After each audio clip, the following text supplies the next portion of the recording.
Good morning. This is the Eager Beaver Show. You are listening to a True North Eager Beaver Media Incorporated podcast.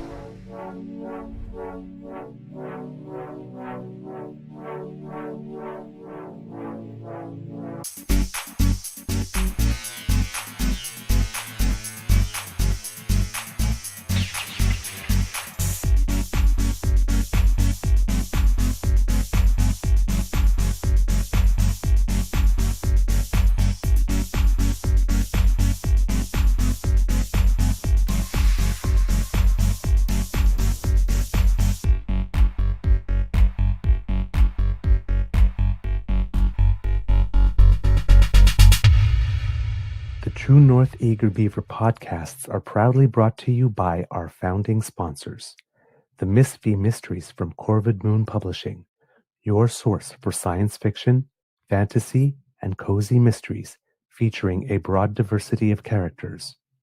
PsychicTarot.ca, book your tarot reading and unlock your spiritual journey. And the Pepper Master, hot pepper sauces made from farm-fresh ingredients to thrill your taste buds and expand your mind.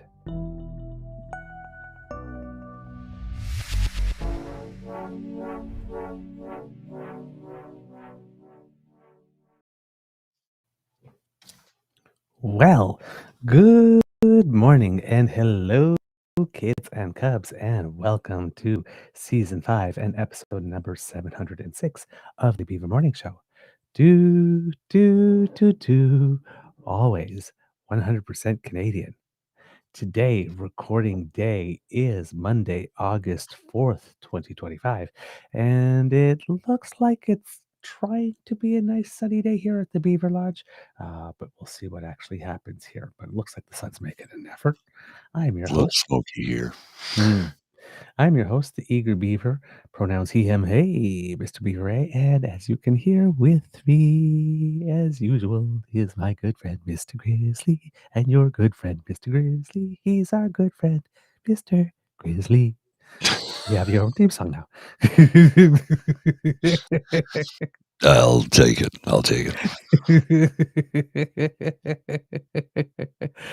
Big thank you goes to our podcast founding sponsors, the Pepper Master, the Miss V Mysteries from Corbin Moon Publishing, and PsychicTarot.ca. But before we go any further, Mr. Grizzly, how is your mental health today, sir? I'd say it's pretty good. Keeping the routine.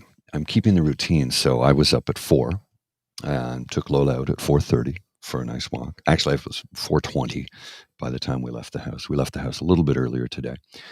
Took her out for about 40 minutes and brought her back in because I want to keep her routine familiar for her.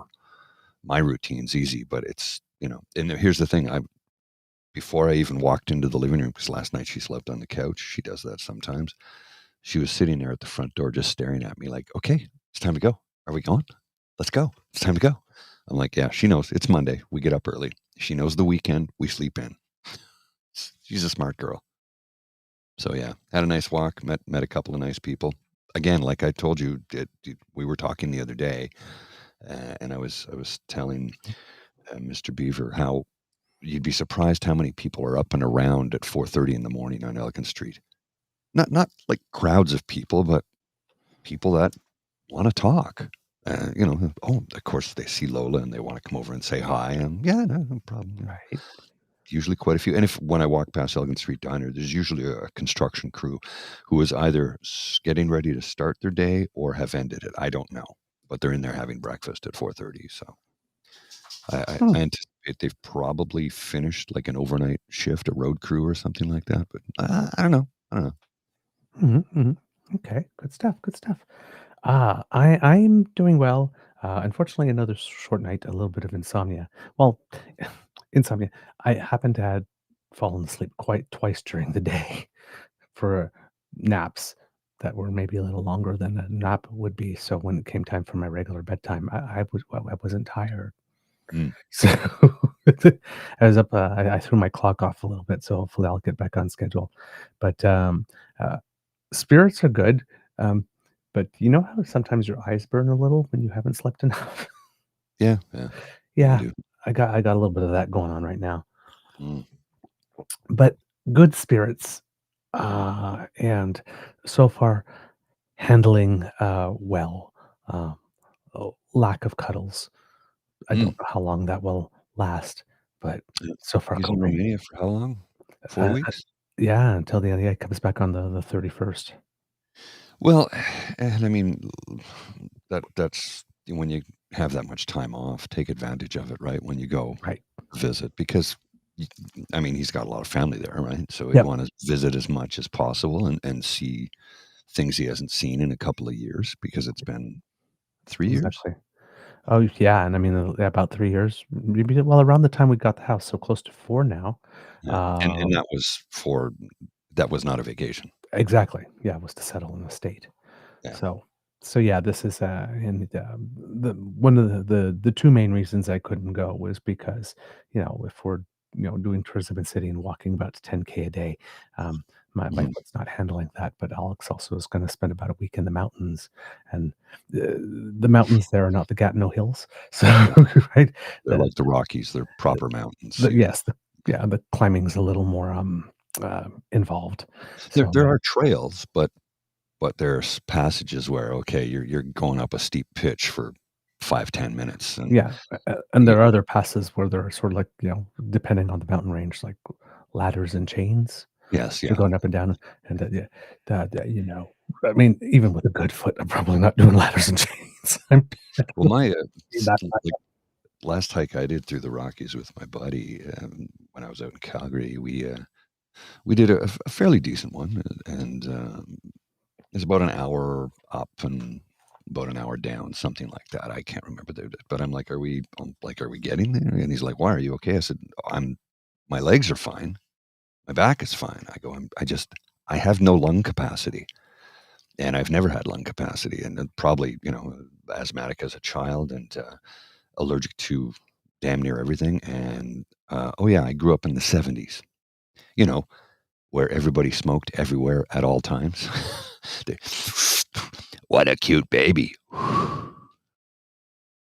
That did take place. It's not just a thing on The Simpsons. It really did a lot.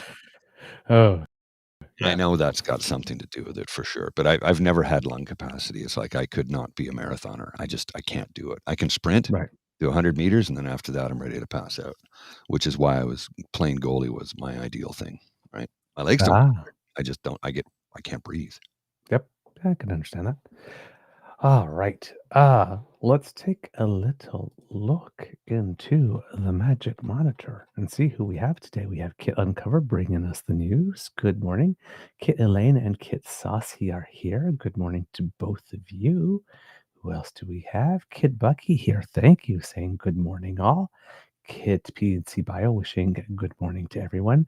Also, Grace saying good smoky morning, everyone. Ooh, I hope it's not too bad where you are. Kit Argosy Acres wishing everyone good morning as well. And going down the list here, Kit Wishful is with us. Hello. And so is Kit Sharon. Oh, Kit Jason. I think that's a new, yeah, well, not a new name, No, but it's been a Jason's been while. around. Yeah, yeah, Yeah, he indeed. hasn't been here in a bit, yeah. Yes. Good morning, everyone. Been a while. It's nice to have you with us. Good morning to you. Thank you for joining us. And Linda M, of course, the original and the best. Good morning to you. Kit Tim is also with us. Glad that you're here. Going through that list. Is any of it? Oh, Kit Christian, bonjour. I get up early for some peace. Yes. Mm. Yes, I can understand that. It can be. I'll try and bring you some. And I believe that's everyone we have today. Uh, no doubt that there are a certain number of people who are choosing to sleep in today because it is a holiday Monday in several places throughout the country. Mhm. It is here in Ontario where we are, and it is also uh, British Columbia Day in BC, Natal Day in Nova Scotia, New Brunswick Day, New Brunswick, Saskatchewan Day in Saskatchewan, Terry Fox Day in Manitoba, and there's probably even more provinces and territories where there's stuff going on today. Well, I don't know if it's a provincial-wide it's considered this, but in Ottawa, it's Colonel By Day. I don't know if that's provincial. Yeah, I don't think it's. I think that a lot of regions have chosen in the day because it's Simcoe Day in certain other Right. areas, I believe, Well, today? and here's the thing, it's a civic holiday. It's not a statutory holiday. No. And, I explained this before, so I won't go through it again, but, companies do not have to pay you for today. Private companies do not have to pay you because it's a civic holiday, not a statutory holiday. So there's only been one company in my entire life I ever worked for where they said, "Oh, no, you don't get paid for Monday." I'm like, "What are you talking about? It's a statutory holiday." "No, it's a civic holiday." I'm like, "What?" They go, "Yeah, it's a civic holiday, so you don't get paid for it." One company in my entire life just didn't want to pay their employees for that day. And one of the other partners, when he found out, he got pissed and said, "That ain't happening anymore. From here on out, next year, everybody's getting paid." And he's like, but he goes, "I don't give a shit. It's a reward for them. You don't punish your employees on that day. They're expecting money. Every place they've ever worked, they've always been paid for that day. We can Mhm. suck it up. It's one day, you know." He says, Yeah. "What you're doing is punishing them right now because there is no work lined up because everything is closed. They can't come into work, but they can't earn money either. It's Mhm. not cool." So yeah, that changed, but it was like literally, I'd never heard that before. I didn't know. So yeah, I'd say the vast majority of companies, 99.9%, choose to pay their employees because it's just the right thing to do. Now, I'm actually not going to get paid for this one. Oh, okay. Well, yeah.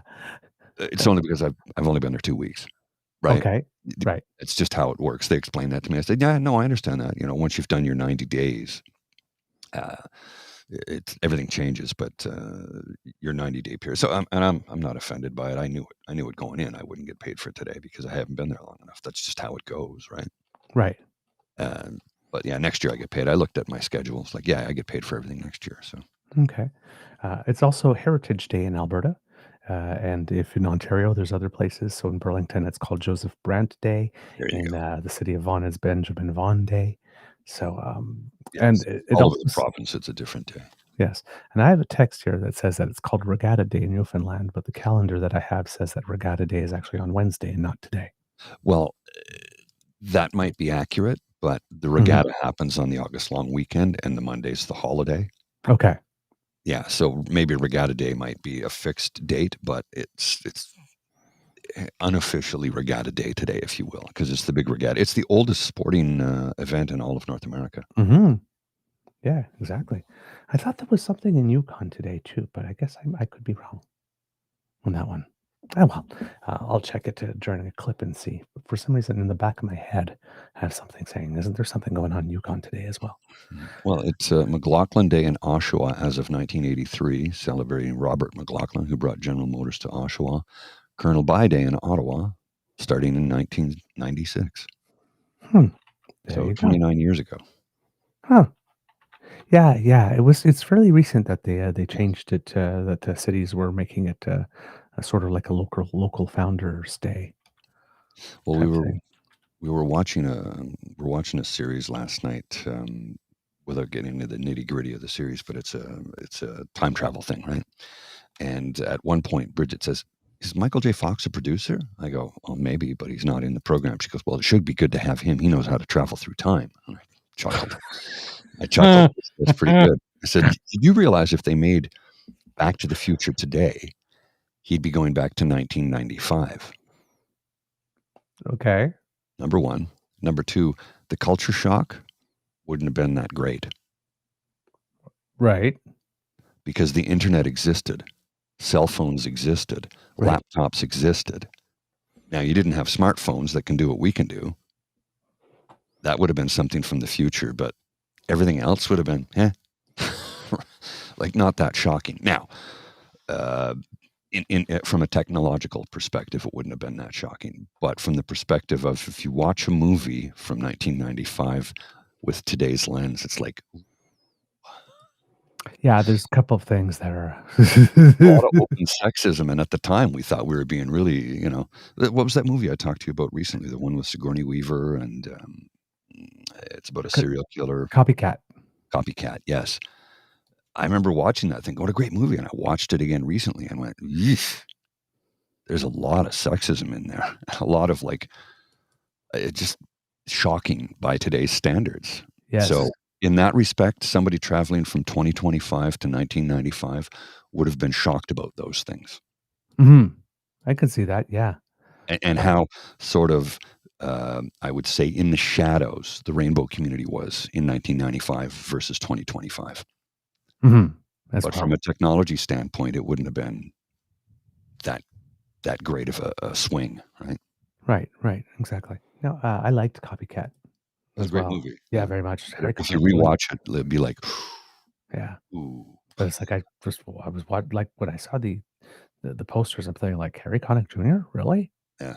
Because didn't really know him as an actor like this, and certainly when singers take on an acting role, usually it's something close like Madonna, Desperately Seeking Susan, somewhat close, but like, Harry Connick Jr. is a sweetheart.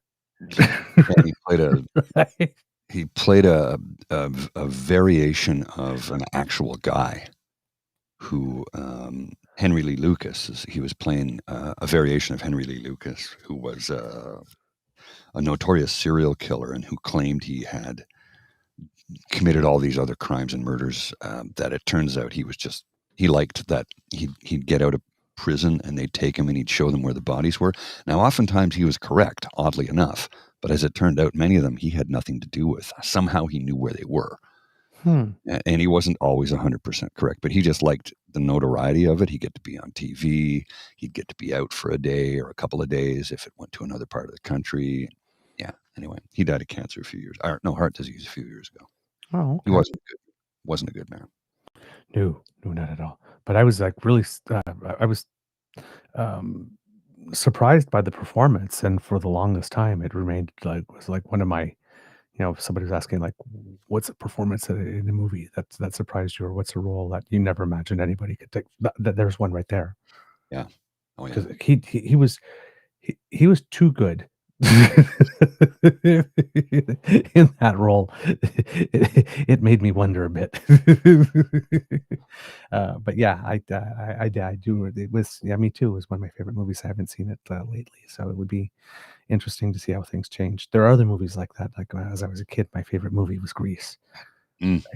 Yeah. I watched today's. Oh my! We watched that recently. She went, "Oh my goodness!" I go, "Yeah." Watch Saturday Night Fever. Oh. It does not translate to 2025 at all. It's really harsh. I can imagine. It's like if you seriously go and watch it, and about 15 minutes in, you'd be like, "I'm out of here." Okay. They wouldn't make a movie like that today. Honest to goodness, they really wouldn't. If they did, they'd have to rewrite the entire dialogue portion of the script. The scenes could remain the same, but the dialogue would be completely different because a lot of C-bombs in that one, and referring to women as that directly to their face frequently. Okay. Women were objects in that film. Nothing more. Yeah. Nothing more. Yeah. All right. Since you mentioned the rainbow community a little bit here, Mr. Grizzly, there's a little clip there I put in the chat there. I did see that yesterday, actually. Yes. This weekend was Vancouver Pride. So, and something happened in that. I hope it's a new tradition that being started, but one of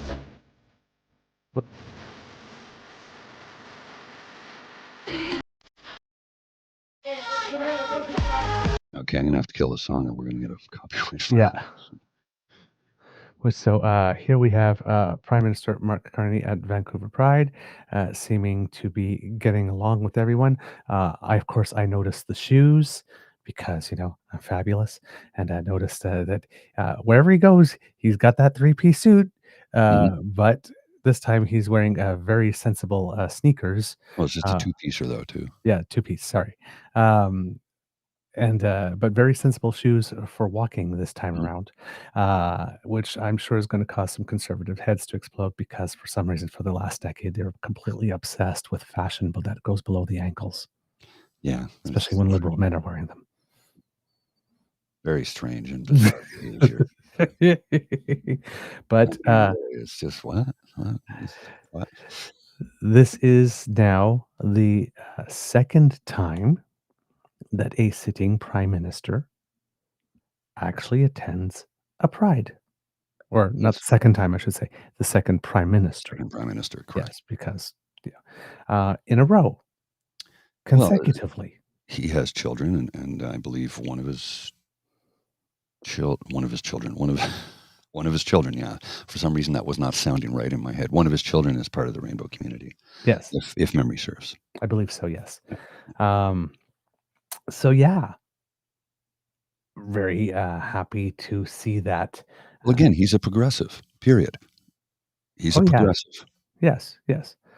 And this falls on the heels of an article that I saw appear in BlogTO 6 days ago by Isabel Ducto, and that says, members of the LGBTQ plus community have more to consider when it comes to their safety when choosing a travel destination. A country's laws surrounding LGBTQ plus rights or the general population's attitude towards the community are some factors that could indicate whether it's a safe environment for travelers. A3M Global Monitoring, a risk assessment company for business and leisure travelers, recently published its LGBTQ plus risk map, which assesses the safety of globetrotters from the community. The company noted that there are important nuances they took into account when conducting their research. Firstly, it stressed that no country is, quote, homogeneous, and that attitudes towards the community could vary in rural areas and cities. Quote, there can be significant differences between official policies, rules, and regulations and the experiences of the community in their everyday lives, explained the report. There are countries that have extremely strict laws regarding homosexuality, but where a very active underground gay scene flourishes. The report adds that laws in, quote, less secure countries typically deal with homosexuality, while issues surrounding trans and non-binary rights are sometimes not even given separate legal consideration, and the way they are dealt with varies according to country and region-specific traditions. Lastly, the company acknowledges that the situation for tourists or business travelers may differ significantly from that of locals and immigrants. Quote, taking all these caveats into account, we have nevertheless decided to base our LGBTQ plus risk map 2025 largely on a legal perspective, reads the report. Quote, in some cases, we are able to interview LGBTQ plus organizations and members of the community in order to take their lived experiences in the country to account. The company's map color codes countries under 5 levels ranging from level 1 dark green to level 5 dark red. The report ranked the top 10 safest countries for LGBTQ plus travelers to visit based on these criteria. And based on these criteria, number 10 is Andorra, number 9, Germany, number 8, Uruguay, number 7, Denmark, number 6, Norway, number 5, Spain, number 4, Canada. Number 3, the Netherlands, number 2, Iceland, and number 1, Malta.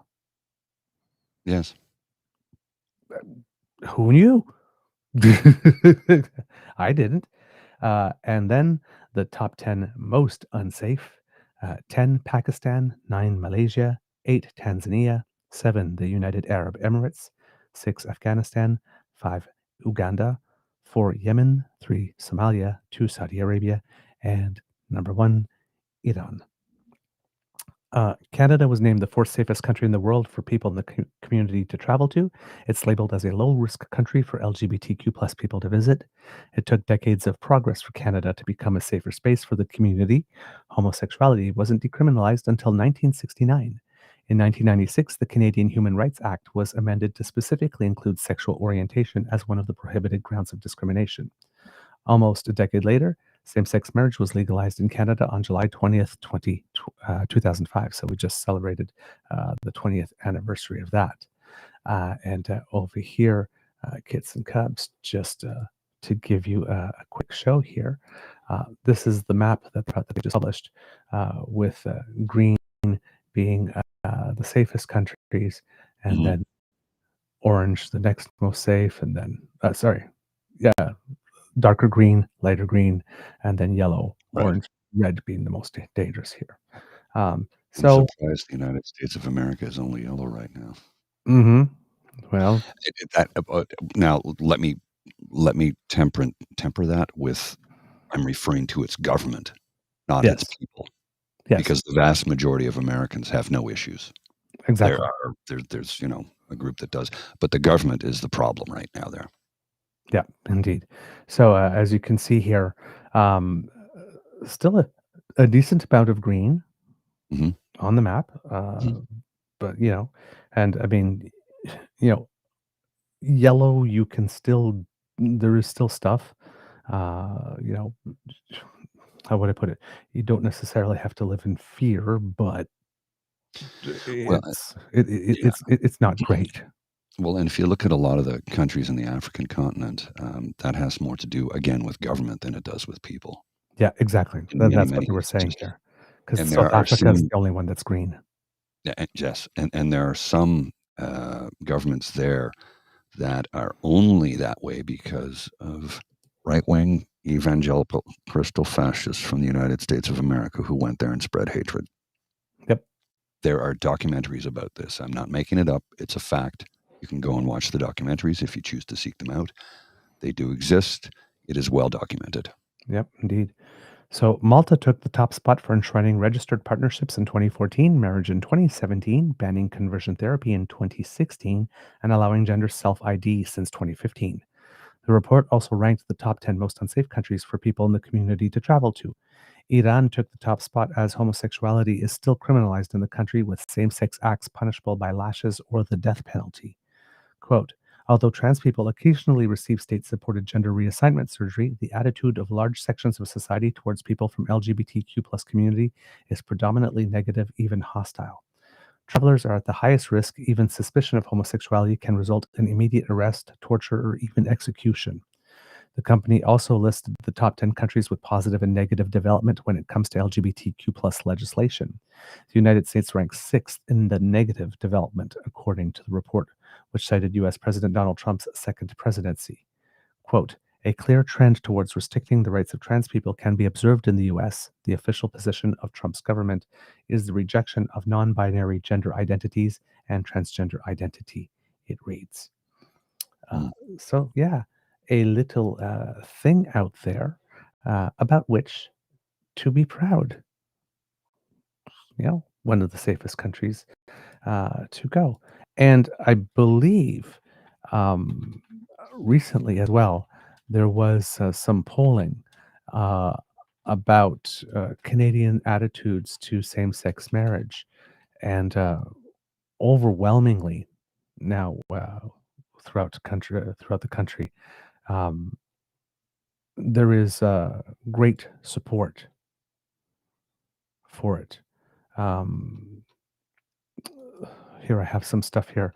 It's all from a year ago, from Ipsos here, but it says so a year ago. Most Canadians agree that same-sex couples should be able to marry or have legal recognition, should have the same rights to adopt children as heterosexual couples, and that lesbian, gay, and bisexual people should be protected from discrimination. Support for all of these is higher in Canada than the average of 26 countries globally that they rated here.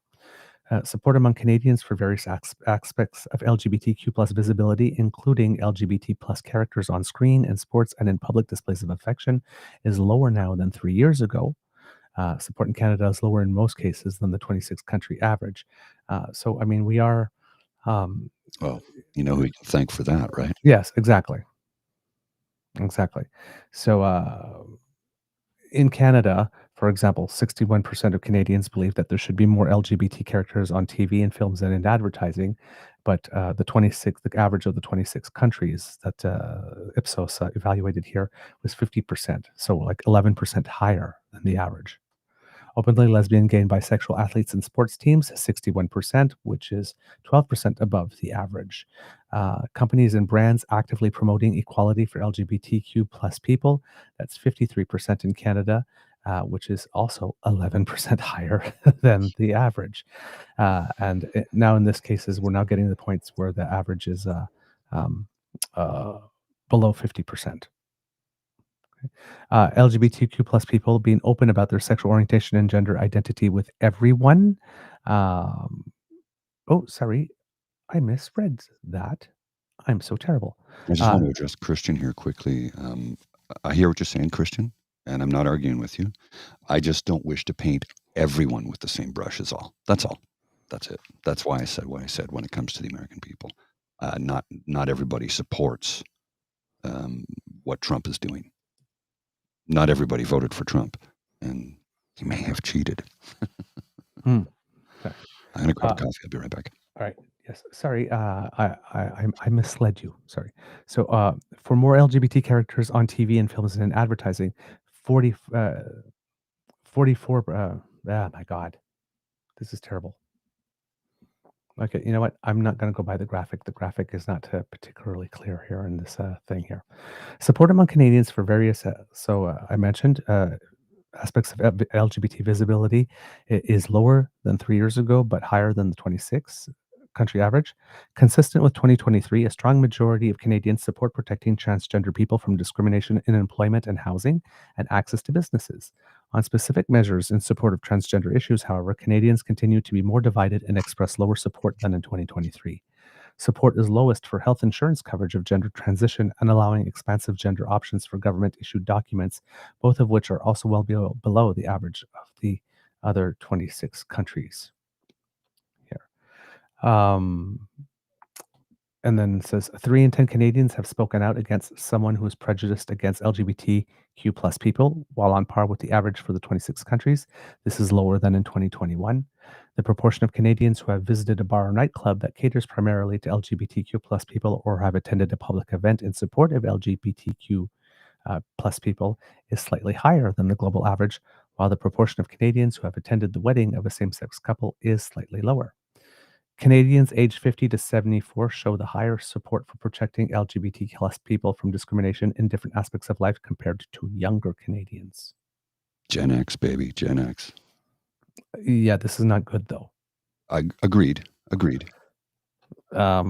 This is Which is astonishing to me because most of those younger people were raised by Gen X parents. So what the hell went on there? Yeah, but this is again that when I keep on saying that we're losing the young men based on what's going on. I think guys like Andrew Tate and all of his minions. Yeah, exactly. So if we're looking at a graphic right here, the light blue is 18 to 34-year-olds, the purple is 35 to 49, and the pink is 50 to 74-year-olds. And you'll see, lesbian, gay, and bisexual people should be protected from discrimination in employment, housing, and access to business such as restaurant and stores. 84% of the oldest people believe this, but only 71% of the youngest group. And I'm old enough to remember when it was the complete opposite. Yeah. Transgender people should be protected from discrimination in employment, housing, and access to business such as restaurants and stores. 80% of people 50 to 74 are the people that are supposedly from the older generations and wouldn't understand are the people that most support this. And that drops to 69% for the 18 to 34. And then transgender people should be allowed to use single-sex facilities, public restrooms that correspond to the gender they identify with. That one, younger people support more. So, which is interesting because I guess just because more younger people have people that are openly fluid, probably in their circle. So that's 55% for younger people, and that drops to 39% for older people. Well, and what I'm seeing more and more of in office buildings, private office buildings too, not just there. I'm not saying government ones, but office buildings. Gender neutral bathrooms or general neutral toilets. Let me rephrase that. There's no bath in there.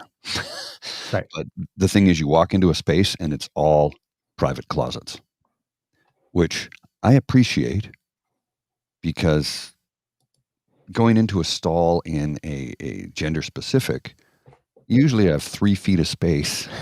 You know what I mean? It's like there's no privacy. No. There's a giant gap in the door.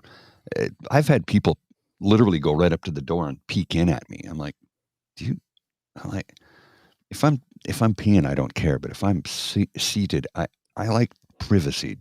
So when I go to a gender neutral toilet, I have my own private space. I close the door and I can do my business in peace. I am a big fan of that. Yes. I noticed that 20 years ago in Paris when I was at Les Galeries de Lafayette, 22 years ago, actually. And I was in Les Galeries de Lafayette and I walked up and they're like, oh, yeah, no, just go to the water closet. You know, it's not salle de bain, it's la Right. toilette.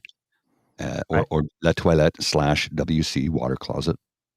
And sure enough, you come out and there's a big giant sink. Everybody was washing their hands. I'm like, this is the way to do this. And I'm seeing it more and more. There's another reason, an incentive. This is why the Conservative Party should get on board with this, but they're not the fiscal party of responsibility, and they never have been, but they like to claim that they are. Do you realize how much money is saved in a building when you don't have to build twice as many facilities? Mm. You just build one. That's it. And they're Right. all identical. No urinals. They're all toilets, one sink. It's construction costs, water usage, all of it. Right. So this is how you pitch it to the progressive conservatives and go, do you realize when you build a new public space and you put in a gender neutral toilets, you're saving money. It's a lot cheaper because you don't need to build as many spaces. There's no urinals. They're just toilets. They're blah, blah. And they're like, oh shit, we can save money. This is how you get progressives on board with certain things. Show them the money that can be saved. Progressive conservatives, not the Reform Party Pierre Poilievre is trying to lead into oblivion, but actual progressive conservatives. You show them where the money can be saved. Same thing with the UBI. And I know guys who are lifelong conservatives who go, oh no, we'll save a lot of money with the UBI. And other conservatives, what are you talking about? You can't just give people money. They'll be lazy. It's like, no, actually, people need a purpose in life. We need to be able to give them a hand up by supporting them when they're having a rough patch. Give them enough money to live on, because right now it's not enough to live on. Give them enough money to live on, and they'll go back to school. They'll increase their education. They'll do whatever needs to be done. Yes, there are going to be some people who just won't work, and accept that. And I know a lot of progressive conservatives who have said, oh, look, there's always going to be a percentage. There's a percentage that cannot work. You have to accept that, right? For whatever reason, there's some people just can't. And those people would love to be able to go to work because they'd love to have a purpose. And I've talked about this on this show for a long time. Over the last year, I felt purposeless and aimless. I have a purpose again, getting up and going to work. So social programs like a UBI, actual progressive conservatives see how it saves money. Mhm. Putting in gender neutral toilets, they see how it saves money. Indeed. Then the last group, last category in this thing is with regard to health insurance systems covering the cost of gender transition no differently than the costs of other medical procedures. There it is, younger Canadians supported by, again, about 11 to 10% more than older Canadians on that one. So it's really interesting that, the sense that lesbian, gay, and bisexual people should be protected from discrimination in employment and in housing, and that transgender people should be protected is lower. And maybe that's stems from a feeling that there's already so many protections that, how much more can we do? That type of thing, as opposed to older people who saw the fight for it, kind of happen. And, you want to hold on to that.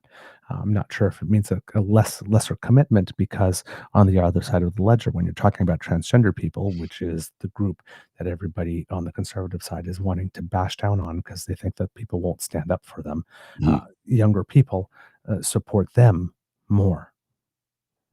So I'm sort of looking, had there been a lower support for things having to do with transgender people in terms of access to single-sex facilities or health insurance coverage for gender transition, had that been lower among the younger people than the older people, then I would be more concerned about the drop, protection for the other ones. But if in the group, out of all the LGBTQ, the group that's still the most marginalized, younger people support greater access and greater health insurance coverage for them, then I would have to conclude that the reason for the drop in support for protections is maybe just a general feeling that, you know, you have most of the protections already. So maybe it's not, well, I mean, technically by law, we have all of them, but how it's administered is different. right? But there isn't that much of a sense of urgency there for that. So support might be lower there because it is higher in the other one. I don't look at it as a particular negative, even though it is a surprising what surprises me is that the older generation is the group that's the most supportive in that particular case. Mhm. Yeah. But hey, that's Maybe good. I mean, technically, according to that survey, I'm in the older generation, though. right. Well, and I'm going to go with maybe that demographic doesn't want to have younger people go through what they had to go through to get to where we are right now. Exactly. That's my guess. That's my guess. That's pretty solid. One other comment I want to make about gender neutral toilets. I've heard people talk about, well, that's when you'll get the sickos go in there and they'll commit a sex crime. I'm like, yes, because what's stopping them right now is that has a picture of a lady on the door. That's totally going to stop that person from committing that most ridiculous argument I've ever heard. Yes, somebody who wants to do that is totally going to be stopped by a sign that says ladies. Come on. Yep. I was going to go do something terrible to someone else, but the sign on the That door says says ladies only, ladies, so so I guess I can't go in there. I I guess I can't go in there because that sign says ladies only. said no predator ever. Exactly. Actual predator ever. That's right. Right? It's like, where do you come up with these arguments? You know what? Most of us just need to use a toilet. I'd say 99.999% of it just need to use the toilet. I was going to rob this corner store, but they put a sign on the window saying, "Gone to the bathroom for 10 minutes. Sorry for the inconvenience." I guess I'll just go hit up the next one. Yeah, I don't have time right now. I'm gonna rush. I gotta meet Stevie at 4 and it's 10:02 and I can't wait 10 minutes. I gotta go meet him right now. I'm busy. Very, very busy. Burglar on the go.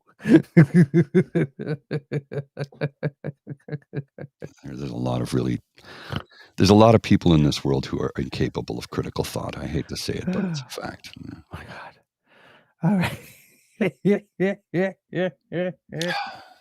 Oh my God. Yeah. Oh man. Okay. Also, over the course of the weekend, some really interesting polling results. Uh, just the general 38 Canada, the polling aggregator that I look at, and it seems like the honeymoon for the current government was just full on. The poll was just going up and up and up. Last week, well, 2 weeks ago, there was the first slight little break in that, and I thought, okay, it still has been a pretty, decent honeymoon here, and things are getting a little shakier with the United States. Deal, no deal, deal, no deal. It always seems to be no deal.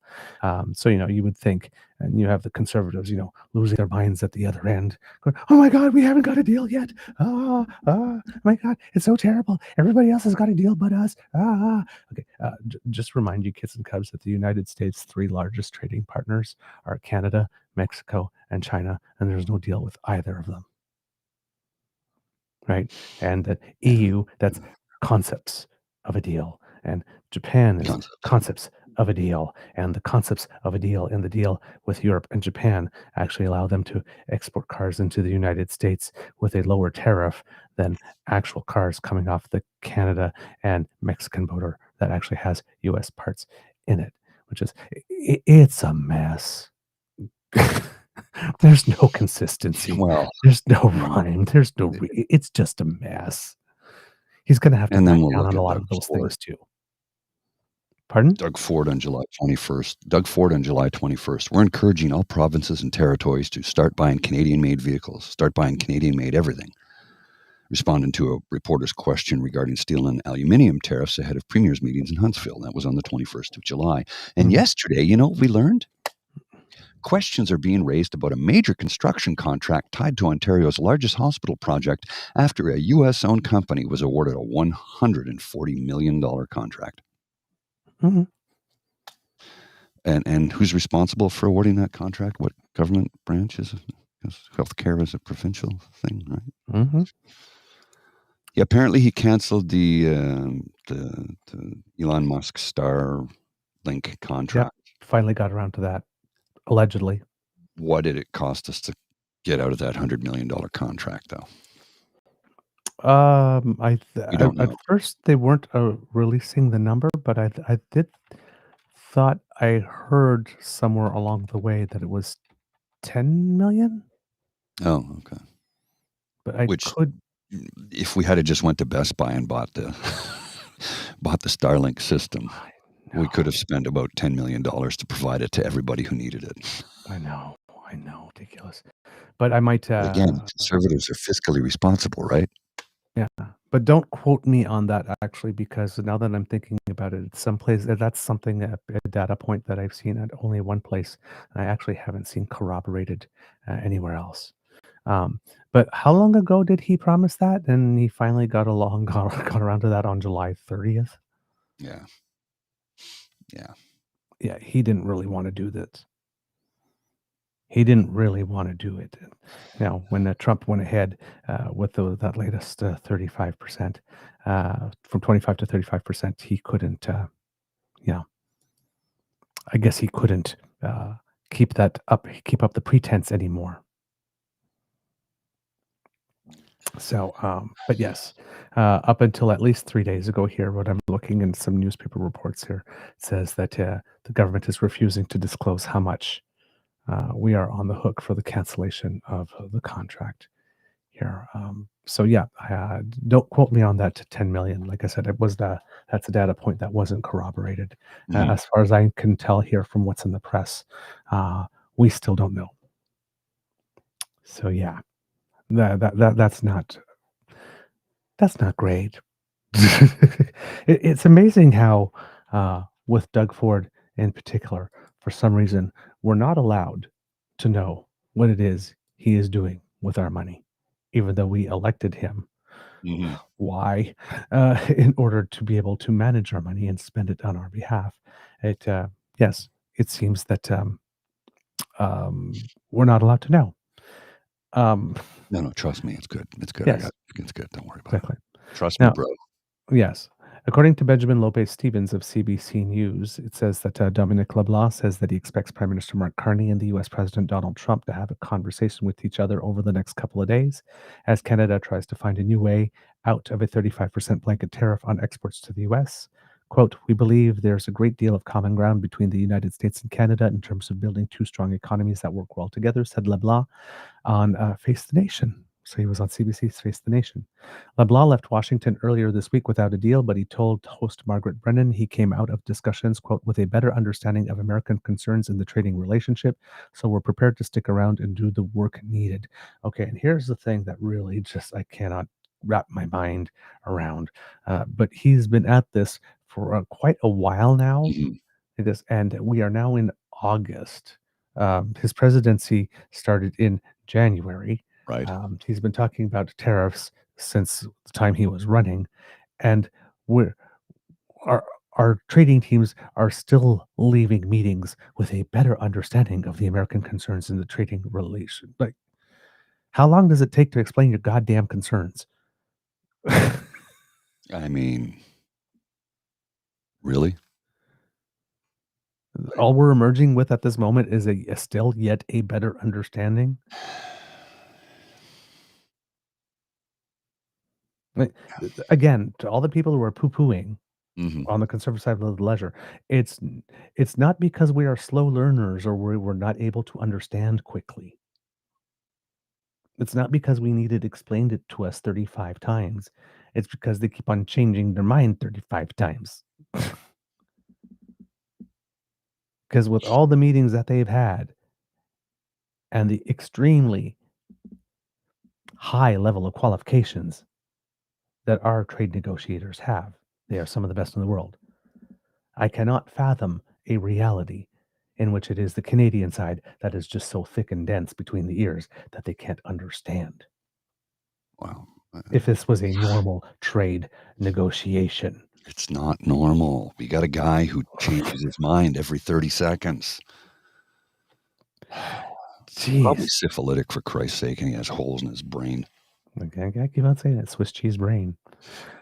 On Friday, just after midnight, Canada's tariff rate rose to 35% following a Trump executive order that criticized Canada's lack of cooperation in curbing the flow of fentanyl southward and for retaliating against Trump's existing tariffs. I think it's more the latter than the former. Mhm. You stood up to me. You hurt my feeling. Yes, singular, on purpose. But only a very small number of Canadian products will actually be subjected to that rate, specifically goods not covered by the Canada-U.S. Mexico agreement, which governs trade between the three countries. And that's one thing we keep on needing to remember, kids and cubs, as well. The conservatives and all that block and movement and all their media machine and whatnot keep on saying, we have no deal, we have no deal. We actually have the bigger deal and the best deal out of any other nation in the world, save Mexico, of course, because they're in it with us. It's because no other nation has that type of deal. Right. And for some reason, I cannot explain yet with the Trump side, they are seeming to abide by certain portions of it while violating it three ways from Sunday with other things. But listen, don't look a gift horse in the mouth. Mm. That one. In a separate interview on Face the Nation, U.S. Trade Representative Jamieson Greer said Canada was the only country aside from China to retaliate against Trump's tariffs. And, well, the United States doesn't have a deal with China either. So there you go. And the whole thing with him going taco on Mexico, irony, uh, giving them a 90-day reprieve while we don't have one, which is, of course, is causing conservatives to, again, lose their mind and run around with their hair on fire. It's like, rather than looking at, well, that's Donald Trump. He always tries to divide and conquer. It's like, oh my God, we're missing out. We're failing. Everything is terrible. Mexico got a reprieve. Why not us? We must suck so hard. Or, or we stood up to him because we have more cards to play than Mhm. Mexico does. Maybe, right? Oh boy. If the president is going to take an action and the Canadians retaliate, the United States needs to maintain the integrity of our action, the effectiveness. So we have to go up, Greer told Evans, because of course, in the United States, fair trade is we charge nothing for them to trade with us, and then we pay an admission fee in order to be able to have the privilege of trading with them because we don't have anything they need. Remember? Nothing. They have a trade surplus with us because they keep on buying our shit, but we have nothing they need. No water, no lumber, no cars, no steel, no aluminum, no uranium, no nothing. No. We have nothing they need. Nothing. Nothing at all. When asked whether Canada should drop its counter tariffs, LeBlanc cited Ottawa's 25% counter tariff on U.S. steel and aluminum imports. There's a 50% tariff when we want to sell steel into the United States, so effectively we're blocked from doing that. But the national security interests of Canada requires we have a viable steel and aluminum sector. Trump invoked his 35% levy using a law that allows the U.S. president to take emergency economic measures to deal with any unusual and extraordinary threat to national security. That tariff is facing a legal challenge that has now reached a federal appeals court, putting it further along in the U.S. court system than any other tariff lawsuit. So, and then of course, we emerged from August 1st. And of course, this had been properly telegraphed as well, that it looked like no deal was going to happen. And of course, when that happened, Pierre Poilievre, rather than being, the guy that's on Team Canada and, saying that, that's what dealing with Trump is like. And, we'll stand strong and all that kind of stuff.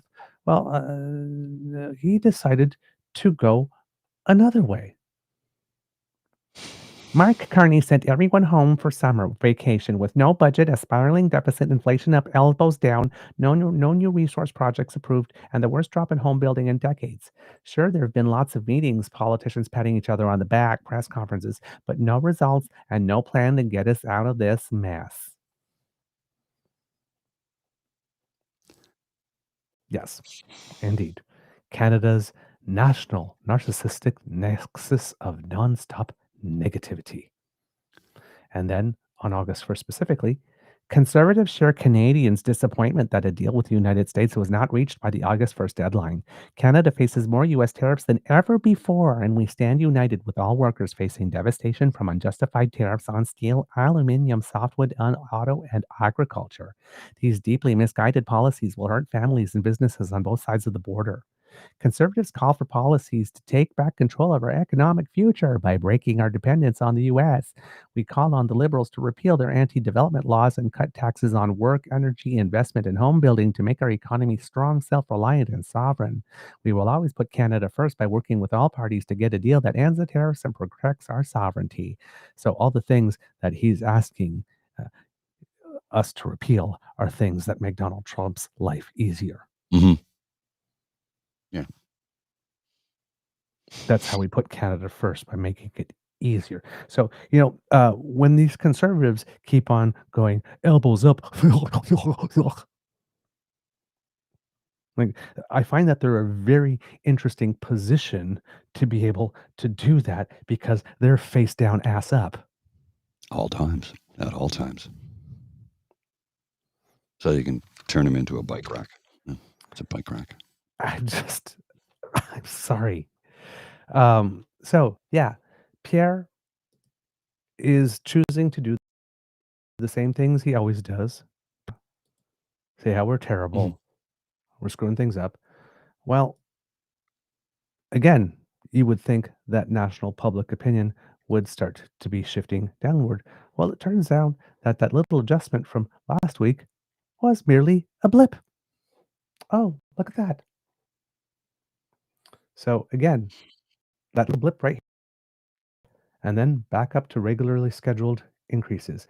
Now the gap between the Liberals and the Conservatives is at 8% nationally. And if you look at that in terms of seats, we're looking at 195 if an election was happening today for the Liberals and 119 for the Conservatives. So what it turns out... Can we change that by-election into a full election? What it turns out is people were not fed up or hating the actual party in power. They just had leader fatigue and wanted Justin gone. So Justin left, and now we have a progressive conservative prime minister who is in the Liberal Party. And look at those numbers.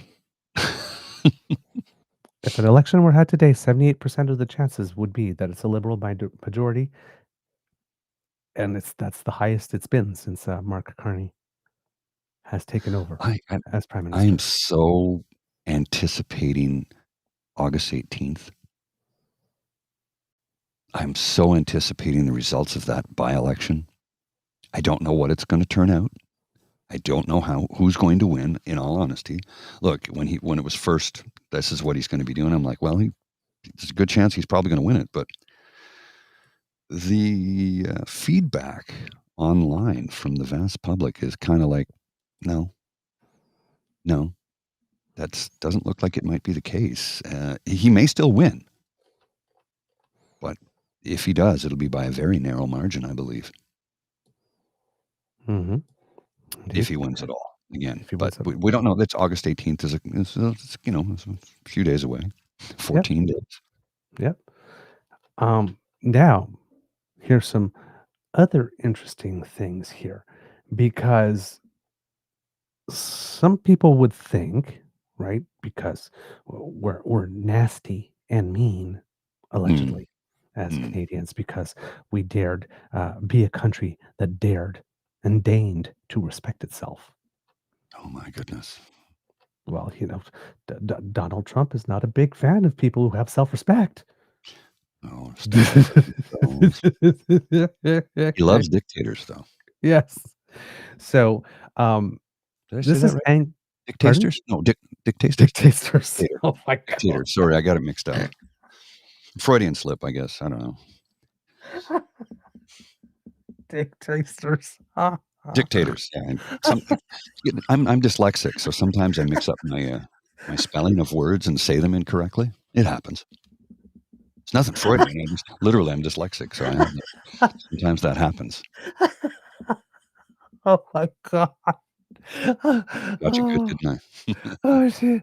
I'm disappointed that I didn't think of that one somewhere along the Well, I way. mean, Oh my god, that's so good. I'm crying. Uh, okay, so this polling polling data, according to, of all places, the most liberal polling firm in Canada, Angus Reid. Mark Carney approval polling. Approve 57%, disapprove 34%.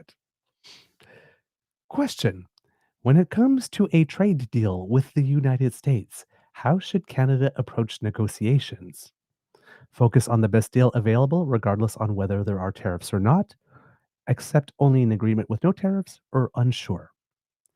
Accept only an agreement with no tariffs, 20%. Focus on the best deal available, regardless of whether there are tariffs or not, 68%. So while conservatives are going around, and particularly their machine, saying Mark Carney promised that he was the guy to get us a deal with no tariffs, and he's failed.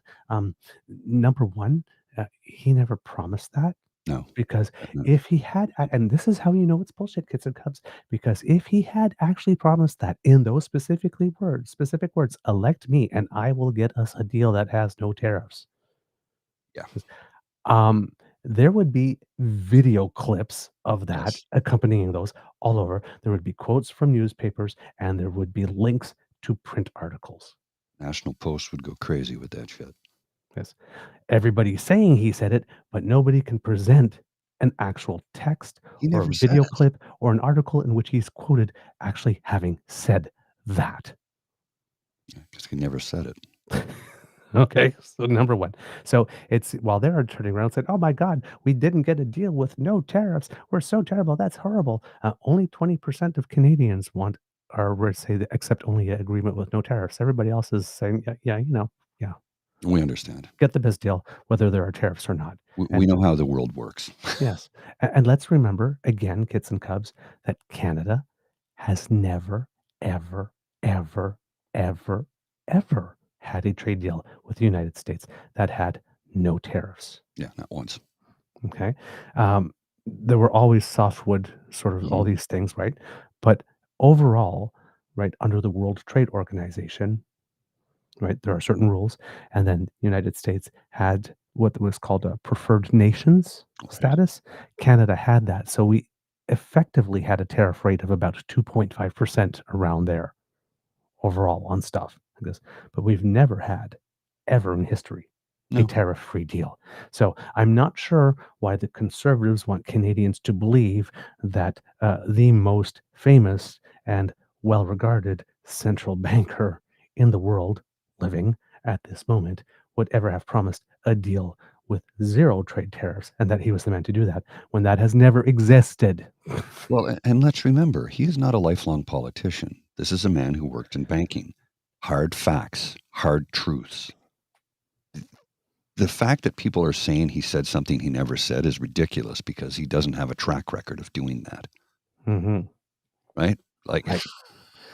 Now, here's where things get really interesting.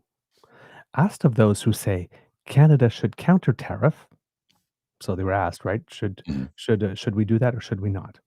Right? What if the U.S. increases their tariffs further? Do you think that Canada should use counter tariffs still or not use them? Not use them, 5%. Yeah. Use them still, 95%. So for those who say that we should impose counter tariffs, and if the United States ups the ante, well, fuck them, up the ante again. Well, now, there's no deal right now, right? Right. They're stretching it out. Meanwhile, they're negotiating with countries all around the world for new deals Yes. because we realize this man can't be trusted. CUSMA or USMCA, greatest trade deal in history. Many people are saying it's the greatest deal ever. Look, this trade Except deal me is in seen at levels 2025. never seen before. I'm just pulling out all of his Mhm. bullshit that he spews each and every time he opens his shithole of a mouth. Look, the man said it was the greatest deal ever. 4 years later, worst deal in history. You mean the one you negotiated and signed? So what you're saying is you actively are terrible at your job. You are terrible at your job, and you just told the whole world. No, wasn't me. Yes, it was you. It was you. We saw you say it. It's not AI. It was live on television. You said it. And then 4 years later, you come back and said it wasn't any good and you need to renegotiate because you're in a trade Oh, I know. I know. Now, mental gymnastics to just try and keep up with that, man. mhm. Now, of those who said that we should counter tariff, right? 95% said use counter tariff. The next question, what if it causes financial suffering to Canadians? Still use counter tariffs or don't use them? Don't use them, 24%. Keep using them, 76. There you go. Canadians are pissed. Yeah. Oh, yeah. Pissed and in it for the long haul. We're at a point where we don't 76% of the people who still say use counter tariffs anyway don't care how much pain it causes. Just use them. There's some resolve there. Canada should respond to American tariffs with counter tariffs equal to whatever the US imposes, counter tariffs less than what the US imposes, or no counter tariffs and unsure. Unsure, 16%. No counter tariffs at all, 18%. Counter tariffs, but less than what the US imposes, 8%. Counter tariffs equal to whatever the US imposes, 59%.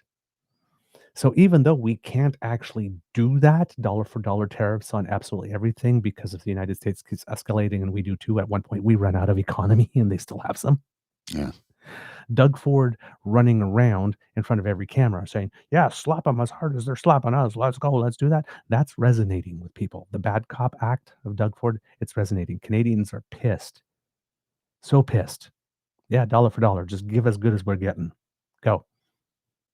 And that's not among only those who say that we should respond with counter tariffs. Right?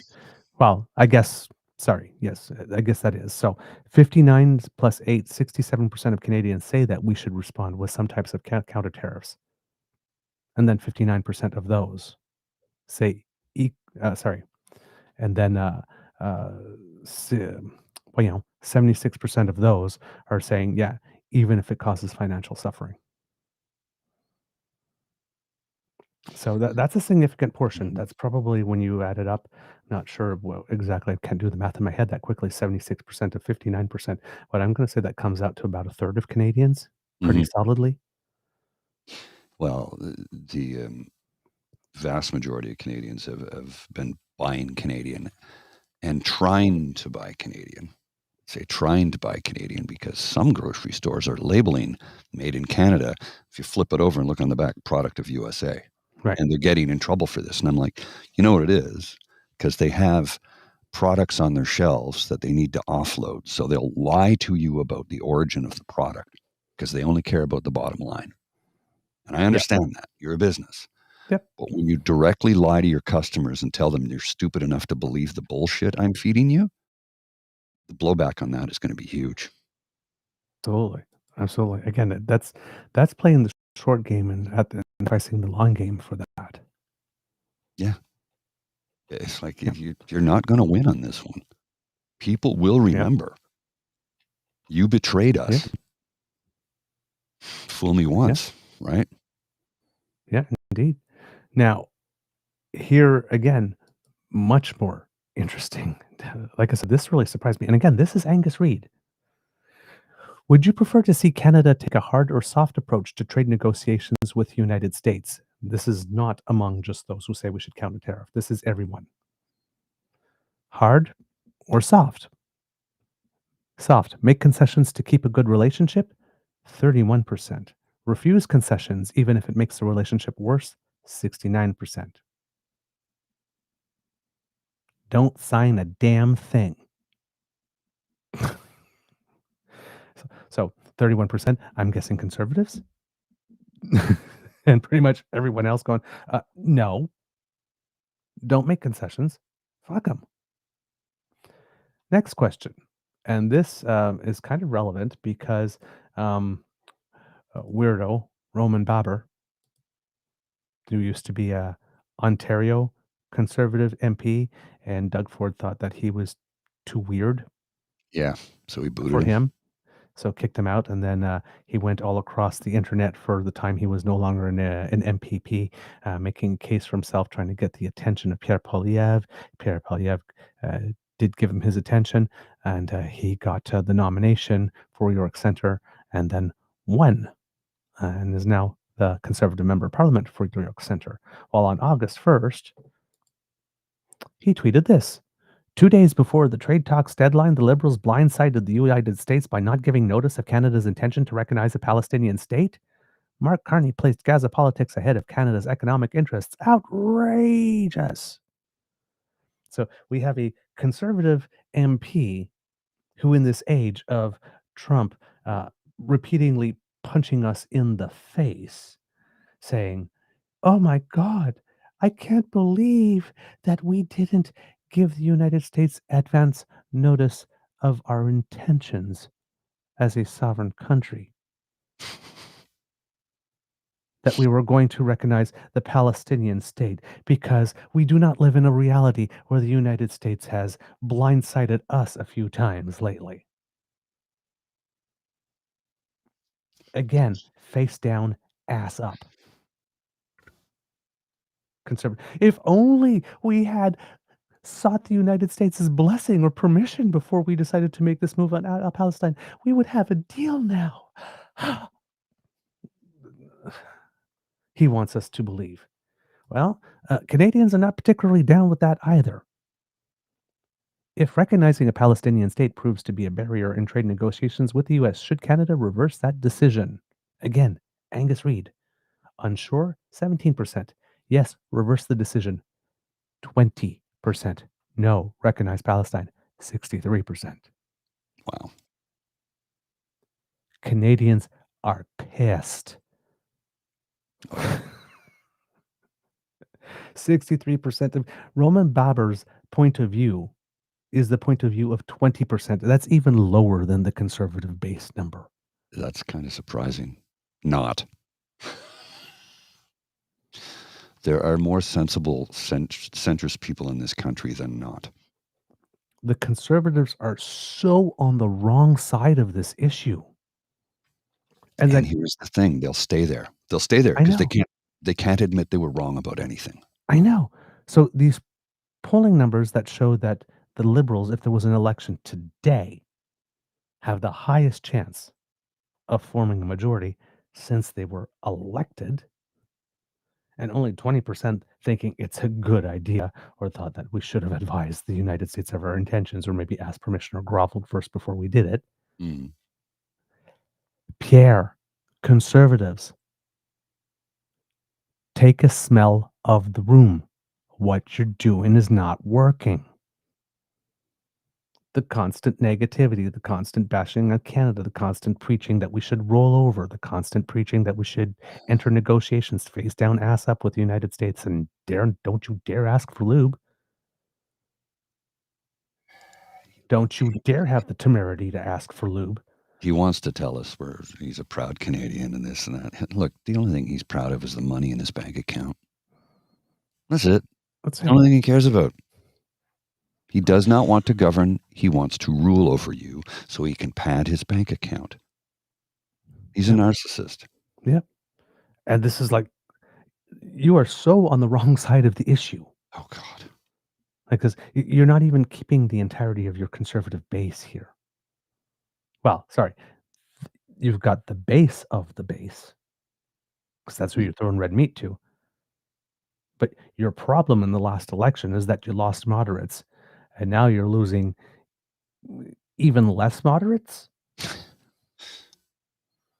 by being so all in. Well, it's because the moderates are actually looking at what the Prime Minister is doing and going like, well, no, that makes sense. The Liberal leader is being a better conservative than actual conservatives.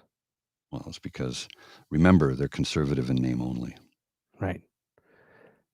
They're reformers. Right.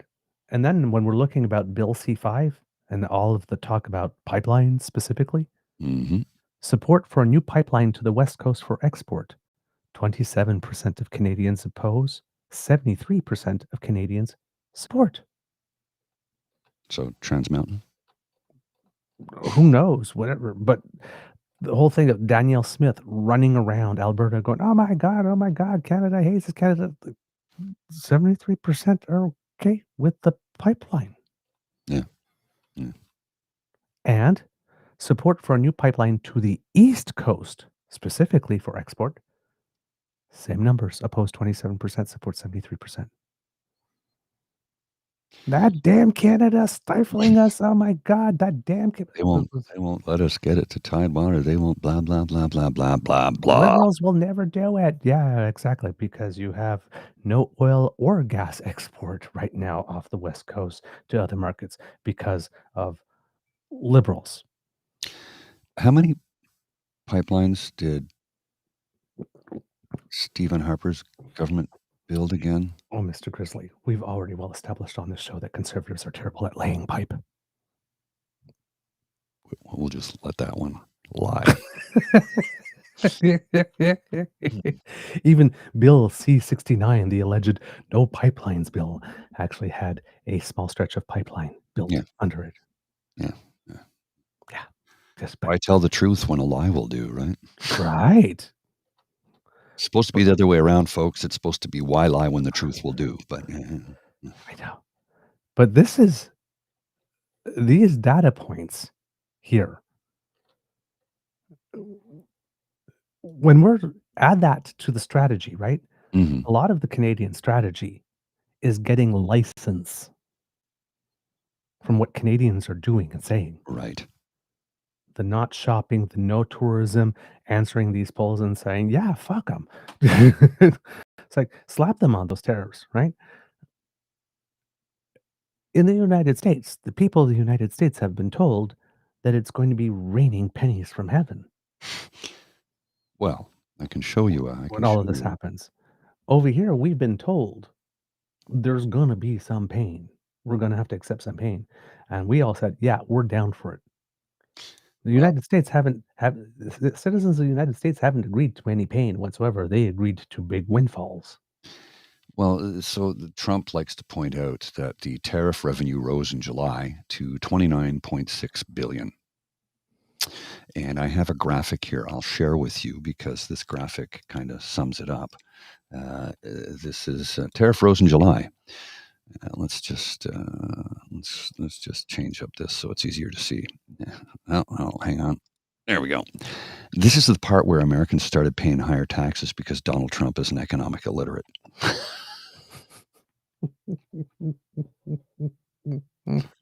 Right? Yep. It's what it is. I mean, like, $29.6 billion in additional costs passed on to American families in July because Trump's tariffs. This is what it looks like when our economy is held hostage by a man who bankrupted casinos. I mean, yeah. So he's got other countries able to ship cars into the United States at a tariff rate that's lower than anything made in North America. Right. He's taking away Medicare and food stamps while there's a basically import tax or consumer tax on absolutely everything that people need that comes from elsewhere. When you're talking about these types of things, right now, there's certain things that the United States can make itself or whatnot, but things like electronics, for example, pretty much everything electronics has something from Asia in there. 97% of shoes and clothes purchased in the United States are also made in Asia. And these tariffs are going to hit just in time for back to school. How coincidental. But he crashed the market on Friday, right? So when does he reverse the tariffs? Later this week, so that all of his private sector friends, the billionaires, can buy up everything, and everything will be owned by 4 people, or maybe 6. Then they have 100% control over the rest of us. Mm-hmm. This is what they're doing. He manipulates the market so the bottom drops out, and they lose some money for a day. But then they buy everything, and it shoots right back up. And then now they own everything, and they have all the money. It's not rocket science, man. This is what is taking place. Mm-hmm. So I think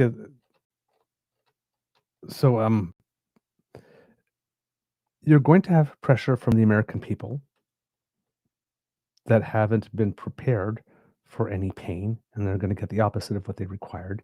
You've got companies like Stellantis that have recorded $1 billion loss in a quarter. Yes. And this deal was supposed to be wonderful for the auto industry.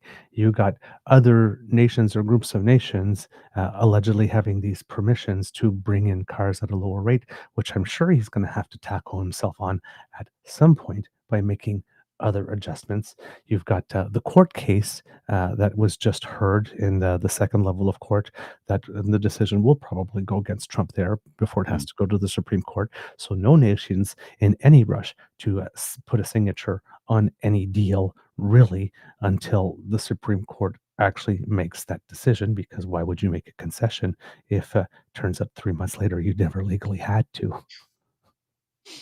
Why would you do that? Why wouldn't you wait? Right? And during that time, more of this stuff is going to happen. You've got by Christmas, any company that really loaded up on inventory in order to beat the tariffs, that won't be there anymore. And then whoever's eating up, because only about a third of the costs so far have been passed down to the U.S. consumer. So other people are trying to eat things, or the costs have been artificially hidden by people having purchased a lot before. Then you've got the swings and the economic data, which at some point are going to stop, because there's only going to be so many times he can tackle himself, and things are going to set in, when inventories run out and whatnot, and the prices do go up at some point. The concept of pre-buying a lot of things before tariffs go up, or buying big ticket items in advance before tariffs go up, that won't be an option anymore, either for consumers or importers or manufacturers. So that will level out, and then people will actually see the full weight of the tariffs. Right. And then, of course, because Canada has no cards at all, the country, again, led by the guy with the most famous global banker probably in history, against the guy running the country who wants to fire the chair of the Federal Reserve, their own central banker, in order to appoint one that will move interest rates in the way that Donald Trump likes. Just the fact putting him there will send the stock market crazy, because, again, number one rule of conservative politics is you don't fuck with rich people's money. No, because they don't And like it. having a central banker that decides that he's going to lower interest rates based on the whim of the president rather than on what the data says directly fucks with rich people's money. Just like the president the other day fired the person at the Bureau of Labor Statistics because the employment numbers for May and June, which they said was really gangbusters, turns out that once they did the revised numbers, turns out that the gains were itty bitty bitty bitty. In fact, in terms that last month, Canada created more jobs than the United States did, with 1/10 of the population. So Trump didn't like those numbers. So you fire the guy. And somebody said, well, it's because his data has been wrong for the last few years. Again, kits and cubs, the rule of don't fuck with rich people's money. The Bureau of Labor Statistics, that's the department that calls the balls and strikes on the numbers. Very, very, very, very rich people base their business decisions on those numbers. If those numbers are now being issued to please the president or to cover up his incompetence or his fuck ups, very, very, very, very rich people can't make good decisions about where their money goes. Yeah. So again, pressure from the inside, from very, very rich people who elected Trump to give them big tax breaks and screw over the little guy, but not to fuck with their money. Remember, folks, it's the big beautiful bill for the billionaires. They leave that part out. Big beautiful bill for the billionaires. They Yeah. always leave that part out But because that's what it's for. But those billionaires are sitting there like, okay, whoa, wait, we like this like $3.4 trillion tax cut or stuff like that. But you're creating a climate that we don't know what to do with that money now. Yeah, well, and don't forget, you can write off your private jets now too. What the hell? So they didn't sign up for that part when they showed up and paid tribute. Because they didn't show up for that part. They didn't ask them like, no, do not create numbers that are completely unreliable, and now we don't know where to invest our money and when. Yeah. No, we didn't sign up for that. So there are a lot of pressures that are about to come to bear on this man over the next couple of months, and there are going to be plenty of more opportunities for him to tackle himself. And all we need to do is wait and reorient our economy as fast as possible in that meantime, and do or say whatever it is that we need to do and say to Trump to make him feel that he's somehow important, that we keep on showing up to these meetings, that we keep on saying how transformational he is as president, that we keep on, offering up some symbolic things here or there on a as needed basis. And just drag this out until pressure from the inside starts getting him to reverse decisions. And again, also remember, because we have that central banker guy and everybody around the world likes him and nobody around the world really likes Trump. One phone call, because our prime minister has seemingly great convening power. One phone call to a couple of friends with a little bit of coordinated action in terms of either selling U.S. debt or bonds currently held and making the bond market spike up a little bit also will cause a little pressure. So when they say we have no cards, to the nation whose leader can pick up a phone and say, hey, Ursula, hey, Kier, hey, Mr. Japan. Do you hear the people singing the song of angry men? It is the music of a people who will not be slaves again. How you feeling today? You want to fuck with him? Yeah?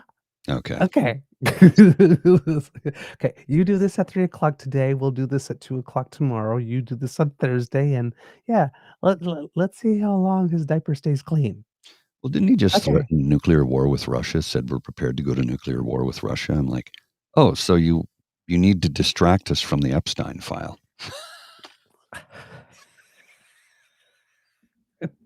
And have you noticed though? Did you pay attention to what I just called that file? Yes. Because people keep saying the Epstein file. It's not Epstein. It's Epstein. I said he should have abstained from going to the spell right in on that lane. They're even trying to change the name of the file. So it's not Bruce Springsteen, it's Bruce Springsteen. It's not Jeffrey Epstein. Epstein, it's Epstein. Yeah, anyway. It's all about distraction. Threatening nuclear war with Russia so nobody will look at the fact that Donald Trump is a 34 times convicted rapist, pedophile. 34 times convicted felon, rapist, pedophile. Well, for pedophile, we have to say allegedly. Allegedly. Well, no, wasn't he in the E. Jean Carroll case? That's not pedophilia, though. That's the rapist you're right. Stuff. Yes, but that's allegedly for the alleged pedophile. Correct. Yes, we have to say. It's on half, too.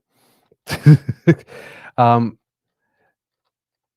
so again, on the cards thing, this is from July 15th, and this is from Jean Simard or Jean Simard.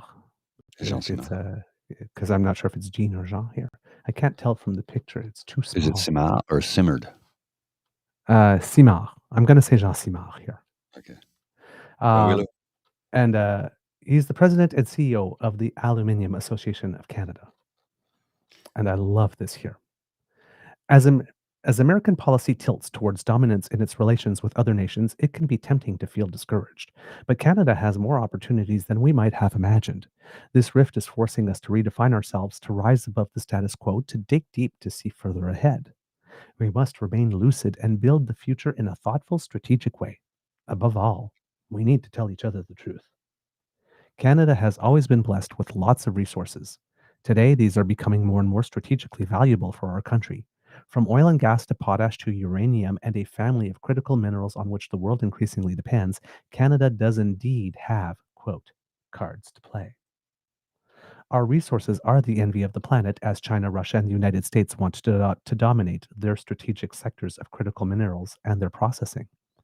Aluminium, a critical mineral, is an excellent example of a product where Canada has leverage. Producing aluminium requires a large, dependable, long-term supply of competitively priced energy. Energy accounts for 40% of what it takes to make aluminium. Drawing on vast amounts of hydropower, Canada produces 80% of North America's primary aluminium. Today, we export 90% of what we produced, mostly to the United States, where it is processed into products such as cars, airplanes, and appliances for the U.S. consumer market. If the US wanted to produce the aluminium itself, the biggest challenge it would face is where to get the energy they would need. To replace Canadian aluminium imports, America would need to find 40 million megawatts per hours of energy, which is roughly the equivalent of what it takes to power 460 data centers. And remember on that show that we showed you recently, one data center is 1 gigawatt. Oh, no, sorry, that's a show to come. Sorry, that we pre-recorded. But Tim Houston, Nobody's skinny yet. yes, Tim Houston, with his Wind West project that he's looking to do, has calculated that one data center requires 1 gigawatt of energy. This is here the total that it would take to power 460 data centers, Wow. or 3.7 million homes, or Vermont, Alaska, Delaware, Rhode Island, and New Hampshire combined. To replace our aluminium with new domestic capacity, America would need the equivalent of at least 4 new Hoover dams of competitively priced energy, 15 to 20 years, and billions of dollars to construct that supply. But that same energy could be used to power AI and data centers, which are in high demand and willing to pay multiples of what smelters can afford. The smarter choice for America is clearly to continue to import Canadian aluminium and focus their energy resources on other vital priorities. As America works through its considerations, we need to be clear-eyed here in Canada, because we won't replace a market of 340 million people with a Canadian market of 40 million. We must leverage government procurement, which is by far our largest domestic market, accounting for nearly 15% of our GDP. As Prime Minister Carney and the provincial premiers have embraced, Canada must become one economy, and this should include going beyond eliminating interprovincial trade barriers. By leveraging scattered federal and provincial procurement markets, Canada can offer scale and market density for private sector investments, which in turn will dial up innovation and strengthen our competitiveness. Smart procurement choices in housing and defense can also open up sizable new markets for Canadians. For years, major industrial sectors and unions have been calling for differentiated access for Canadian materials, goods, and products in government tenders. Studies and analyses, legal and technical, abound. We have heard and read everything, but we haven't done much. The time for action has arrived, and we can't afford to fail or shrink from the idea of change. Change is coming. We can shape it or have it shape us. Bureaucracies must become more action-oriented and able to take risk and urge to collaborate with the private sector. Between the crushing level of regulation in Europe and the reckless deregulation south of the border, Canada can avoid a race to the bottom and adopt an agile, intelligent regulatory approach. It's time to put an end to delays and unjustified administrative burdens in favor of an incentive-based policy framework that frees initiative, innovation, and capital. The economic results will be meaningful for Canadians everywhere. But doing this does not require watering down our values, such as the rule of law, democratic checks and balances, fair distribution of wealth, freedom of speech, sustainability and inclusion, and a social safety net capable of reducing inequalities. Canada must continue to be a place in the world that knows not only the price, but the value of our choices. Hmm. So I like this one because, again, when you take things and put it in perspective, the title of this one was Yes, We Have Cards, by the way, because just aluminium alone, if it's going to take that long for the US to do that, again, and a lot of points they made, right? Right. Do you want to spend those 460 gigawatts making sure you have enough aluminium and taking 20 years to do that? Or would you like to spend those 460 gigawatts on AI data centers, the economy of the future? Yeah, that's kind of Um, During the time, you want to destroy the Canadian auto sector and bring all your plants there, but if you don't have our aluminium, how do you make the cars now that you closed all our plants? And if it's going to take you 20 years to build that equal capacity, then don't you just sacrifice your auto sector at the same time? yeah. Again, listen, if you guys want to punch yourself in the dick, Feel free. we're happy to wait until you're done. I just so, and then that's just aluminium. Then add steel, then add copper, then add critical minerals. All the things that we have that they don't need. And the amount of time it would take them to either source elsewhere or find capacity in-house. So again, the Conservatives panicking, just fear. Conservatives know one emotion, right? Two emotions, fear and greed. Oh my God, oh my God, oh my God, things are terrible. We need to sign a deal. We need to sign a deal quick. We need to secure this quick, or else it means that we failed. So conservatives are always ready to sign a deal quick and give up too much in exchange for a minimum of stability. And you know that expression, those who would sacrifice freedom for security deserve neither? Yes, Benjamin Franklin was famous for that. Those who would sacrifice sovereignty for stability also deserve neither. Agreed. And this is a thing that conservatives have done a lot during the first negotiation that brought us CUSMA, when we weren't getting a deal fast enough for the conservatives' liking. What was the drumbeat then? Oh my God, Trudeau's doing so terrible. I can't believe we don't have a deal yet. We're a laughingstock. And then what happened? We got a trade deal that was so good considering the circumstances that Donald Trump went from loving it to hating it and reminding us how nasty Chrystia Freeland in particular was. Because we got a good deal. And we realized then, at that point, that we needed to drag our heels at one point to let the pressure of the midterms bring about some clarity of thought from the United States side of the border when it came to negotiating. And then you'll remember when we detained Meng Wanzhou Mm-hmm. from Huawei, and we remember all the conservatives saying, "Oh my God, we should have just let her go to the United States and be detained there. Oh, maybe we should just send her back to China and disregard our extradition treaty with the United States." The same conservatives, right, that say, "Oh my God, why don't you just work at the border? Give him what he wants on that, and everything will be fine." A couple of years ago, we're preaching with the United States, we don't need to respect our extradition treaty with the United States. Nothing bad can happen to us if we don't respect our extradition treaty with the United States. But now we're in 2025. Oh my God, we didn't advise the United States that we're going to have our own policy independently on Palestine. Oh, just before trade deal. It's amazing how they flip. So, yes, when we had Meng Wanzhou in order to make things easier in our relationship with China, just surrender her back to China or disregard our extradition treaty law and just allow China to impose China law in Canada. is something they would have done. And now here we are again on trade deal. And once again, oh my God, we're not the first country to have struck a deal. Wow, we're such failures.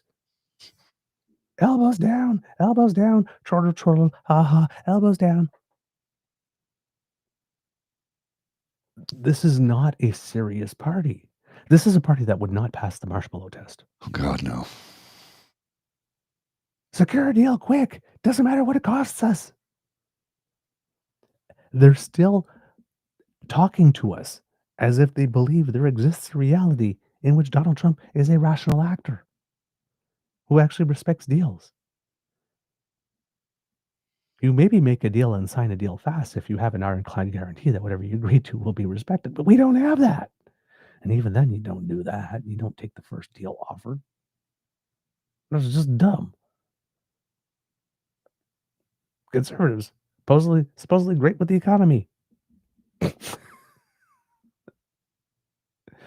Crawl over to the United States on hands and knees, get into the downward dog position, and beg for mercy. Agree to everything. Just sign it. Let them put it in front of you and sign it. That's literally what they're preaching right now. Anyone who knows anything about the history of this nation is we do not do that. We never have. No. We can negotiate independence without firing a shot because we're very good at negotiating. Number one and number two, people know better than to mess with Canadians. You want to pick a fight with us? We're like my Dogo Argentino. Happy, happy, happy, happy. Wait, what did you say? Take that back. Oh, it's on now. We don't back down, and we've never lost, ever. Now, Mr. Grizzly, I'm going to send you a clip here. This is a Global News article or video segment about this, what's going on, because one of our premiers, Scott Slomo, had some thoughts he thought he should share about what it is, how we should proceed as a nation with regard to our trade with the United States. And again, I say face down, ass up. Here's a prime example. We should look at where we want to get to in the North American trade environment, and that is a low tariff or no tariff trade environment. I'd say the first step for us as Canadians is to move towards reducing and even removing some of the counter tariffs that we have in place. If our very argument and what is factually happening today is that President Trump's tariffs are causing harm to American families and causing harm to American businesses, of which they are, as we're seeing slow job growth in the United States the last 2 months. By that very extension, any counter tariffs that Prime Minister Carney and or anyone puts on American goods that we are purchasing as Canadian families and Canadian businesses would then cost us more and do harm to the competitiveness of the Canadian economy that we have. And I think if we're serious about achieving, our renewed and a revamped and an enhanced trade environment or some type of a new and improved USMCA, somebody's going to have to move in this space, and we would suggest that it should be Canada. The reason we will be urging for a reduction of counter tariffs is one is that they hurt Saskatchewan and Canadians. We got to go over that one again because yes, please do. Going to have to move in this space, and we would suggest revamped and an enhanced trade environment or some type of a new and improved USMCA. Somebody's going to have to move in this space, and we would suggest that it should be Canada. The reason we will. Why? Why should we be the ones who move first? Why? Why should we cave first? Elect a clown, you get a circus. Be urging for a reduction of counter tariffs is one is that they hurt Saskatchewan and Canadians, our families and our businesses and our places of work. In the same way that Donald Trump's tariffs are pushing up the cost of doing business in the U.S. and really pushing them into a situation where the last 2 months running, their job numbers have been much more dismal than the projections. So somebody needs to move. in this space, and we're suggesting that Canada should start moving towards a no-tariff trade environment by reducing the countermeasures or the counter tariffs that we have in place, but negotiating every step of the way to ensure that the U.S. is reciprocating with any corresponding reductions. It could start. So let me see if I get Scott correct here. When we were charging Juno Beach and everybody was running into fire, he would have been screaming, "Retreat, retreat, retreat, all is lost, retreat." Yep. You know what? I don't like this man, and I never have. I like him even less today. We'll continue. Start with the DST, the digital service tax, which was removed a week or two ago, is what next steps is Canada ready to take and what corresponding steps could the U.S. take. We need to do this because we need to have a strong North American economy. It's so integrated that we need to find a solution to this, and we need to find it soon. And we have an opportunity, I think, as Canadians at the moment with the continuation of the current USMCA agreement to find a solution without having the large-based impacts that we're going to see in other countries.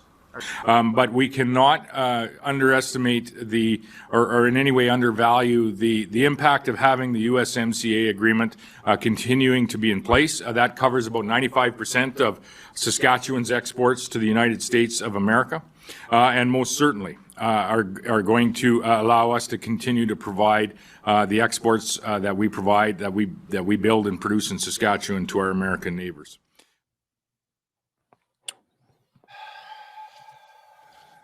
He wants us to roll over.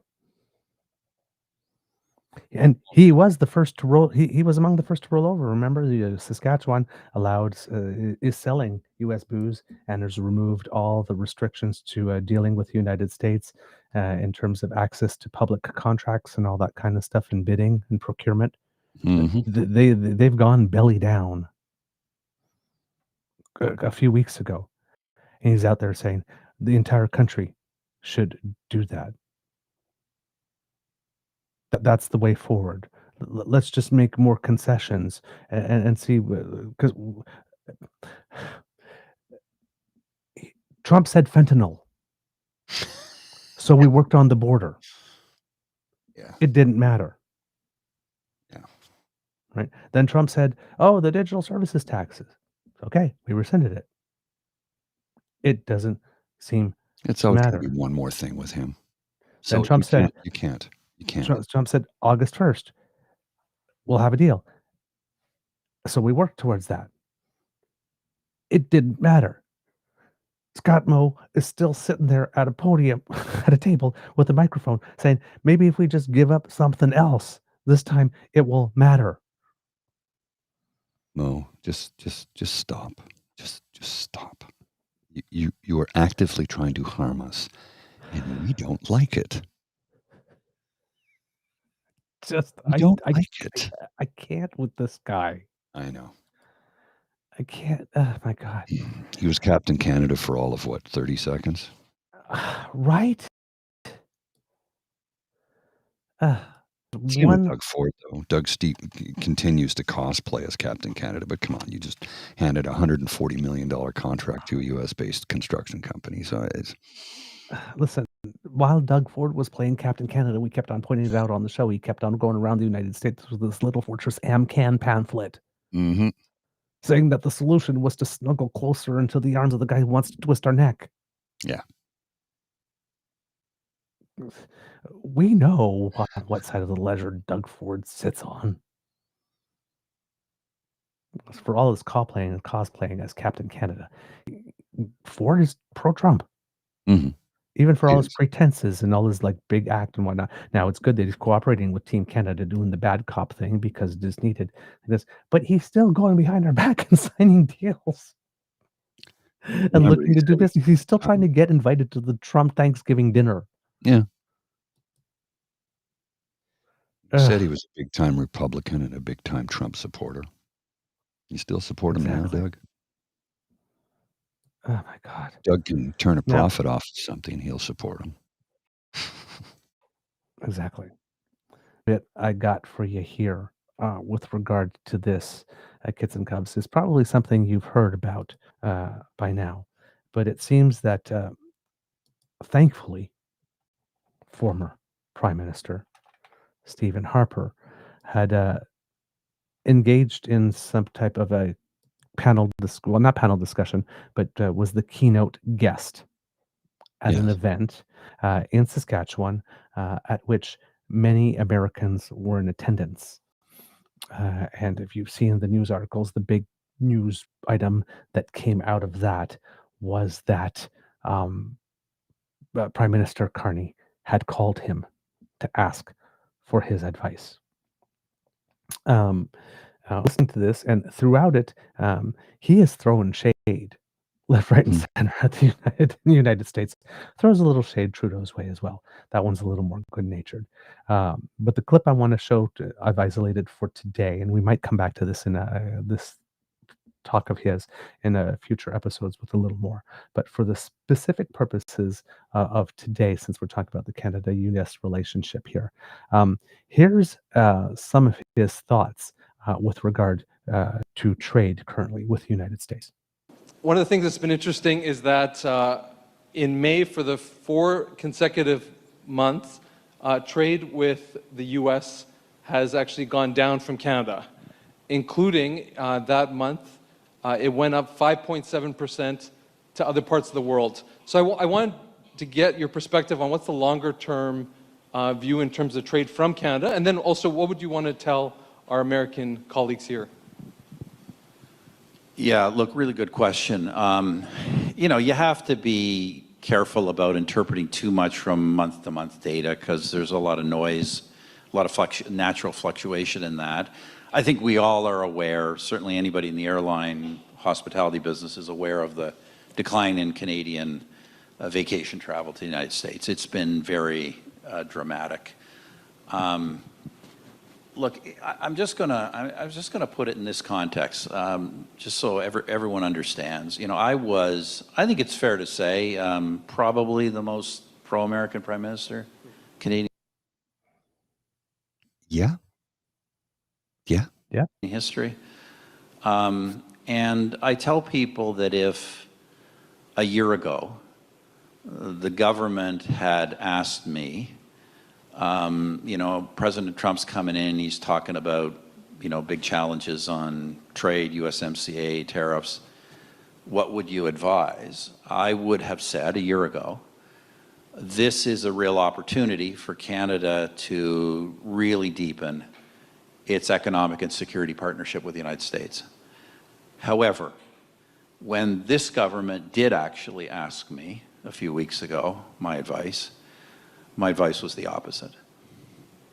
My advice was, yes, on the economy, we've got to kind of get something short-term worked out with the Trump administration, but this really is a wake-up call for this country to truly diversify its trade export markets. That's why we did sign the trade deals all around the world, Europe, Asia, Pacific, the Americas.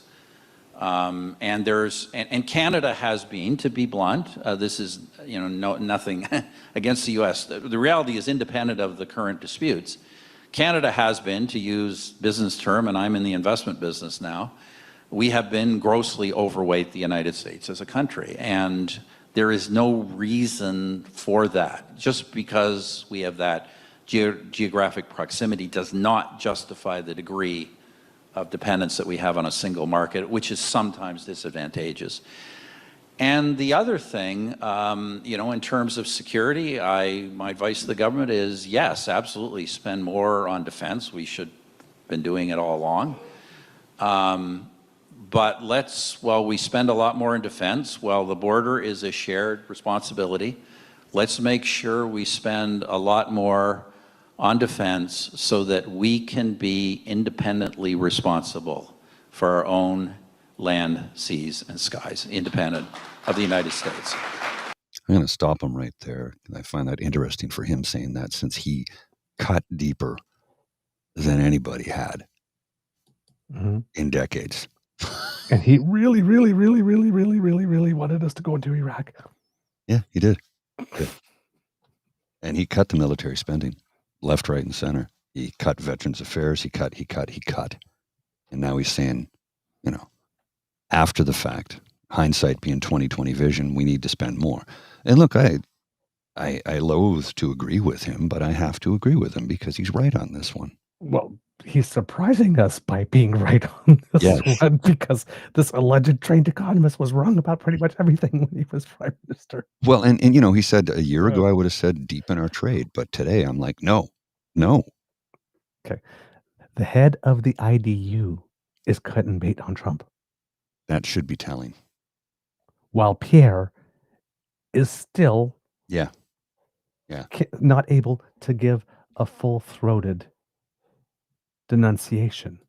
Well, it makes me believe that and maybe I'm wrong on this, but I think Pierre losing his seat, Harper's kind of like, now we're going to cut him loose. Well, I am glad you mentioned that, Mr. Grizzly, because if you would, this is a flashback to April of this year when Stephen Harper decided near the end of the election campaign, he was going to put out a little commercial when things were going so bad for Pierre that they weren't putting Pierre in commercials anymore. Mm-hmm. During the election campaign, and they decided to put one Harper. I'm wondering if this still applies today. Canada is and always has been our country. And we want Canada to be a true north that is as strong and as free as it can be. In every way that matters, the best country in the world. I said these words as Prime Minister, and they are still true today. I led Canada through the global financial crisis. Today, we also face big Did you really? challenges from the Trump administration and the performance of our own economy. The two men running to lead us both once worked for me, and my choice unequivocally is Pierre Poilievre.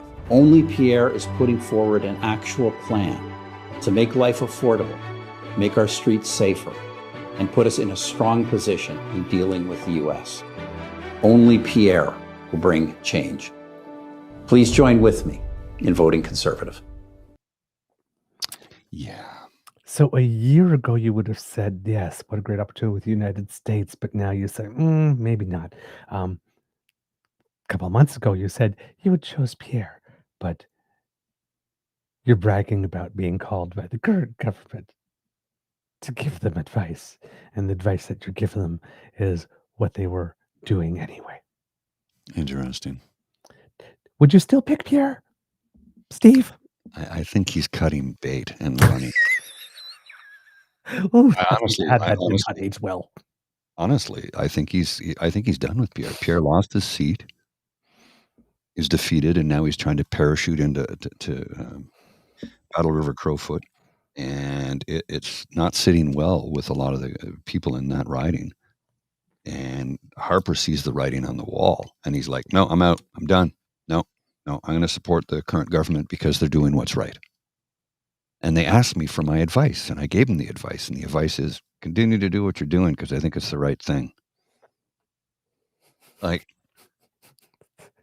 wow. Sir, I have to go. Yes, I imagine that Skippy dipped into some eggnog after seeing that clip from him speaking at that conference. Maybe. Yeah, maybe. Et tu, Stephen? Yes. Yep.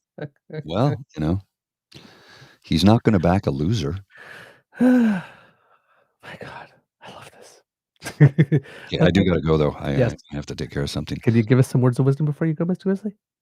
Yeah, try and enjoy this holiday. If it is a holiday for you, indeed, get out and enjoy some nice weather. Hopefully it's not too smoky wherever you are. Get some exercise. And remember, we still have a few days of summer left. So let's take advantage of that. Absolutely. All right. I'll see you. All right. Thanks, my friend. Nice to have you. There we go. And yes, I was correct. It is a civic holiday in the Yukon Territory today as well. All right, kids and cubs, That's the end of this episode of the Daily Beaver Morning Show. We hope that you love listening to us, and I get to say us because we love making this for you. Remember, sharing is caring, and word of mouth is priceless. So please tell your peeps and poops all about us. We appreciate it when you do. Now, kids and cubs, if you would like us to help you because you are a busy Canadian on the go making things happen and doing democracy, don't worry, we got your back. If you don't have time to watch us, you can listen to us. Take us with you. We're portable, thanks to the generous support of the Ray Girl, who sponsors our pod page, podpage.com/the True North Eager Beaver with a hyphen between each one of those words. That's where you can go to find the ears-only version audio casts of our show, so that when you can't be at home to watch us, well, you just pop us in your ears and take us along with you. There we go. We make it easy because we like to help. Now, kids and cubs, if you would like to help us, then please surf on down to the True North Eager Beaver Media Incorporated YouTube page, as Kits, Cassie, and Elaine would beckon you. QR code that just appeared will bring you right there. And when you get there, we have 3 buttons for you to smash with: our like button, our share button, and our subscribe button. The subscribe button's a little shy, so it needs a little coaxing, but you can smash. Don't worry. When you do that, it helps us so much with the algorithm, and we thank you so very much. And kids and cubs, if you would like to help us in other ways, well, hey, we got a deal for you. You can go to our coffee page. That's coffee, ko-fi.com/eagerbeaver, all in one word. And there you will find the Beaver Lodge's Emergency Hydration Fund, where you can do your bit, kids and cubs, to fight the scourge that is dry beaver. Mm. Yum, yum, yum, yum, yum, yum. A little contribution there goes a long way and helps us with the costs that we incur to bring this show to you. So if you would like to give us an enthusiastic expression of encouragement because you like what we do and you would like us to do more, we would definitely be grateful for your help. And as our labs here at the Beaver Lodge confirm, tipping is wonderful, and it makes you 17.8% more interesting at parties. It does. And other social gatherings, not just parties. So, kids and cubs, donate away because tipping is very sexy. All right, kids and cubs, because democracy is something that you do, we're going to be flogging this for a while here. But Mr. Thomas Lukasik has in Alberta the Forever Canadian initiative going on, which is an initiative from him to bring a question, a citizens' initiative question for a referendum that would make it such that the question asking whether or not Alberta should remain in Canada. Very, very important thing, kits and cubs. So, in order to get that question on the ballot, because he filed his paperwork first and then had the question approved by Elections Alberta to get the authorization to get to the next phase, which is acquiring close to 300,000 signatures, kits and cubs. And he'll probably need more because Danielle Smith will do whatever she can to try to invalidate some. So let's say what we're aiming for 350,000 signatures here, kits and cubs. So if you live in Alberta, you do need to go to www.forever-canadian.ca. And there, kits and cubs, you can sign on to pledge to sign the petition if it comes.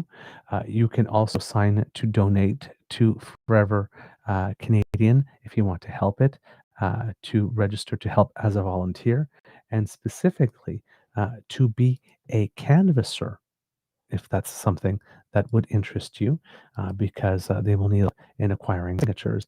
And there have been drives already starting. Here we got Thomas Lukasik giving us a little update here. Pouring rain did not deter these Proudians from signing the Forever Canadian petition. One family drove from Fort McMurray to Edmonton, signed the petition, and immediately drove back. Amazing. Thank you. And then, of course, there's lots here. Thomas, let me help you do this. And Calgary, and there's lots of other people asking to help here. And again, more images here. Beyond proud to sign the Forever Canadian.ca petition in Old Strathcona this morning. Alberta is better in Canada, and Canada is better with Alberta. Thanks for putting this on, Thomas Lukasik. That's Mr. Aaron Singleton who put that. And again, getting lots of congratulations from people here. So yeah, see, lots of pictures. So this is definitely something that's happening that is gaining some traction in Alberta.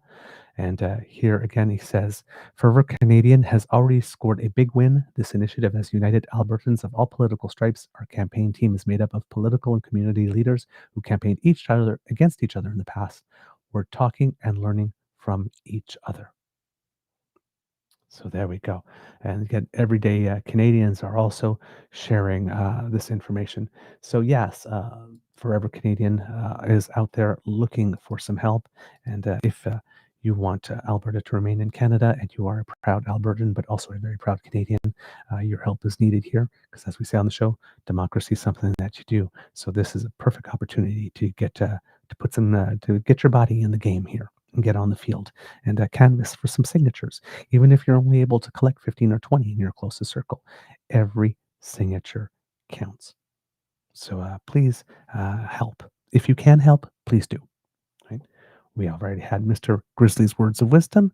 So kids and cubs, please be kind to and gentle with yourself. And if you are still feeling some afterglow of the World Swimming or Aquatics Championships, in which Canada emerged with 8 medals, I believe, from the pool, and then one of the diving event, if I remember the numbers correctly. And you're still basking in the amazing achievement of Summer McIntosh. We have another Canadian athlete, some absolutely extraordinary things tonight. Victoria Mboko will be playing at the National Bank Open, the last Canadian remaining in the tournament, singles or doubles. And she will be playing her match today, which I believe is a quarterfinal match after having defeated world number 2 sets over the weekend. Just an amazing display. She has another person that has been causing some upsets throughout the tournament here from Spain. Her name is, sorry, things are taking a little slower time to load here. But the one player in the world at the time that the tournament started, Jessica Buzas Manea, also made it to the semifinal. So we have this is definitely a winnable match for Victoria Mboko if she can handle the moment, which would then bring her to the semi-final of the tournament. And at that point, when it's semifinals and you got the adrenaline happening, could Victoria Mboko win the whole thing right now? It seems like she could.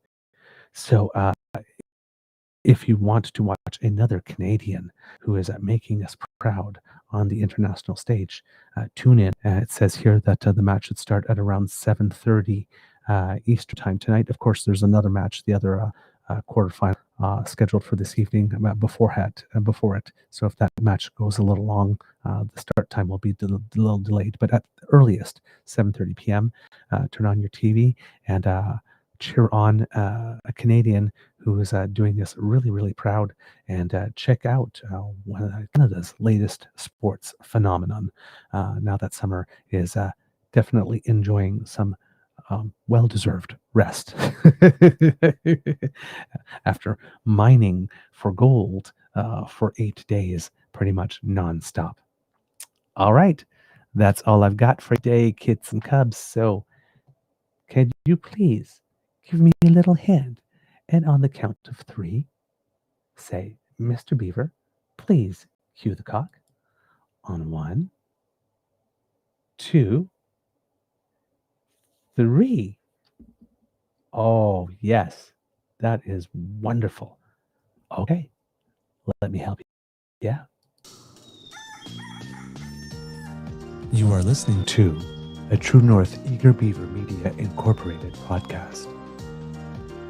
The True North Eager Beaver podcasts are proudly brought to you by our founding sponsors, the Misfit Mysteries from Corvid Moon Publishing, your source for science fiction, fantasy, and cozy mysteries featuring a broad diversity of characters. CanadianTarot.com, their uniquely Canadian online eclectic tarot community, and the Peppermaster, hot pepper sauces made from farm-fresh ingredients to thrill your taste buds and expand your mind. We are grateful to the Crier Media Network for its support, Pete Jarvis for our artwork, and Paul Joseph Something for our opening and closing sequence music.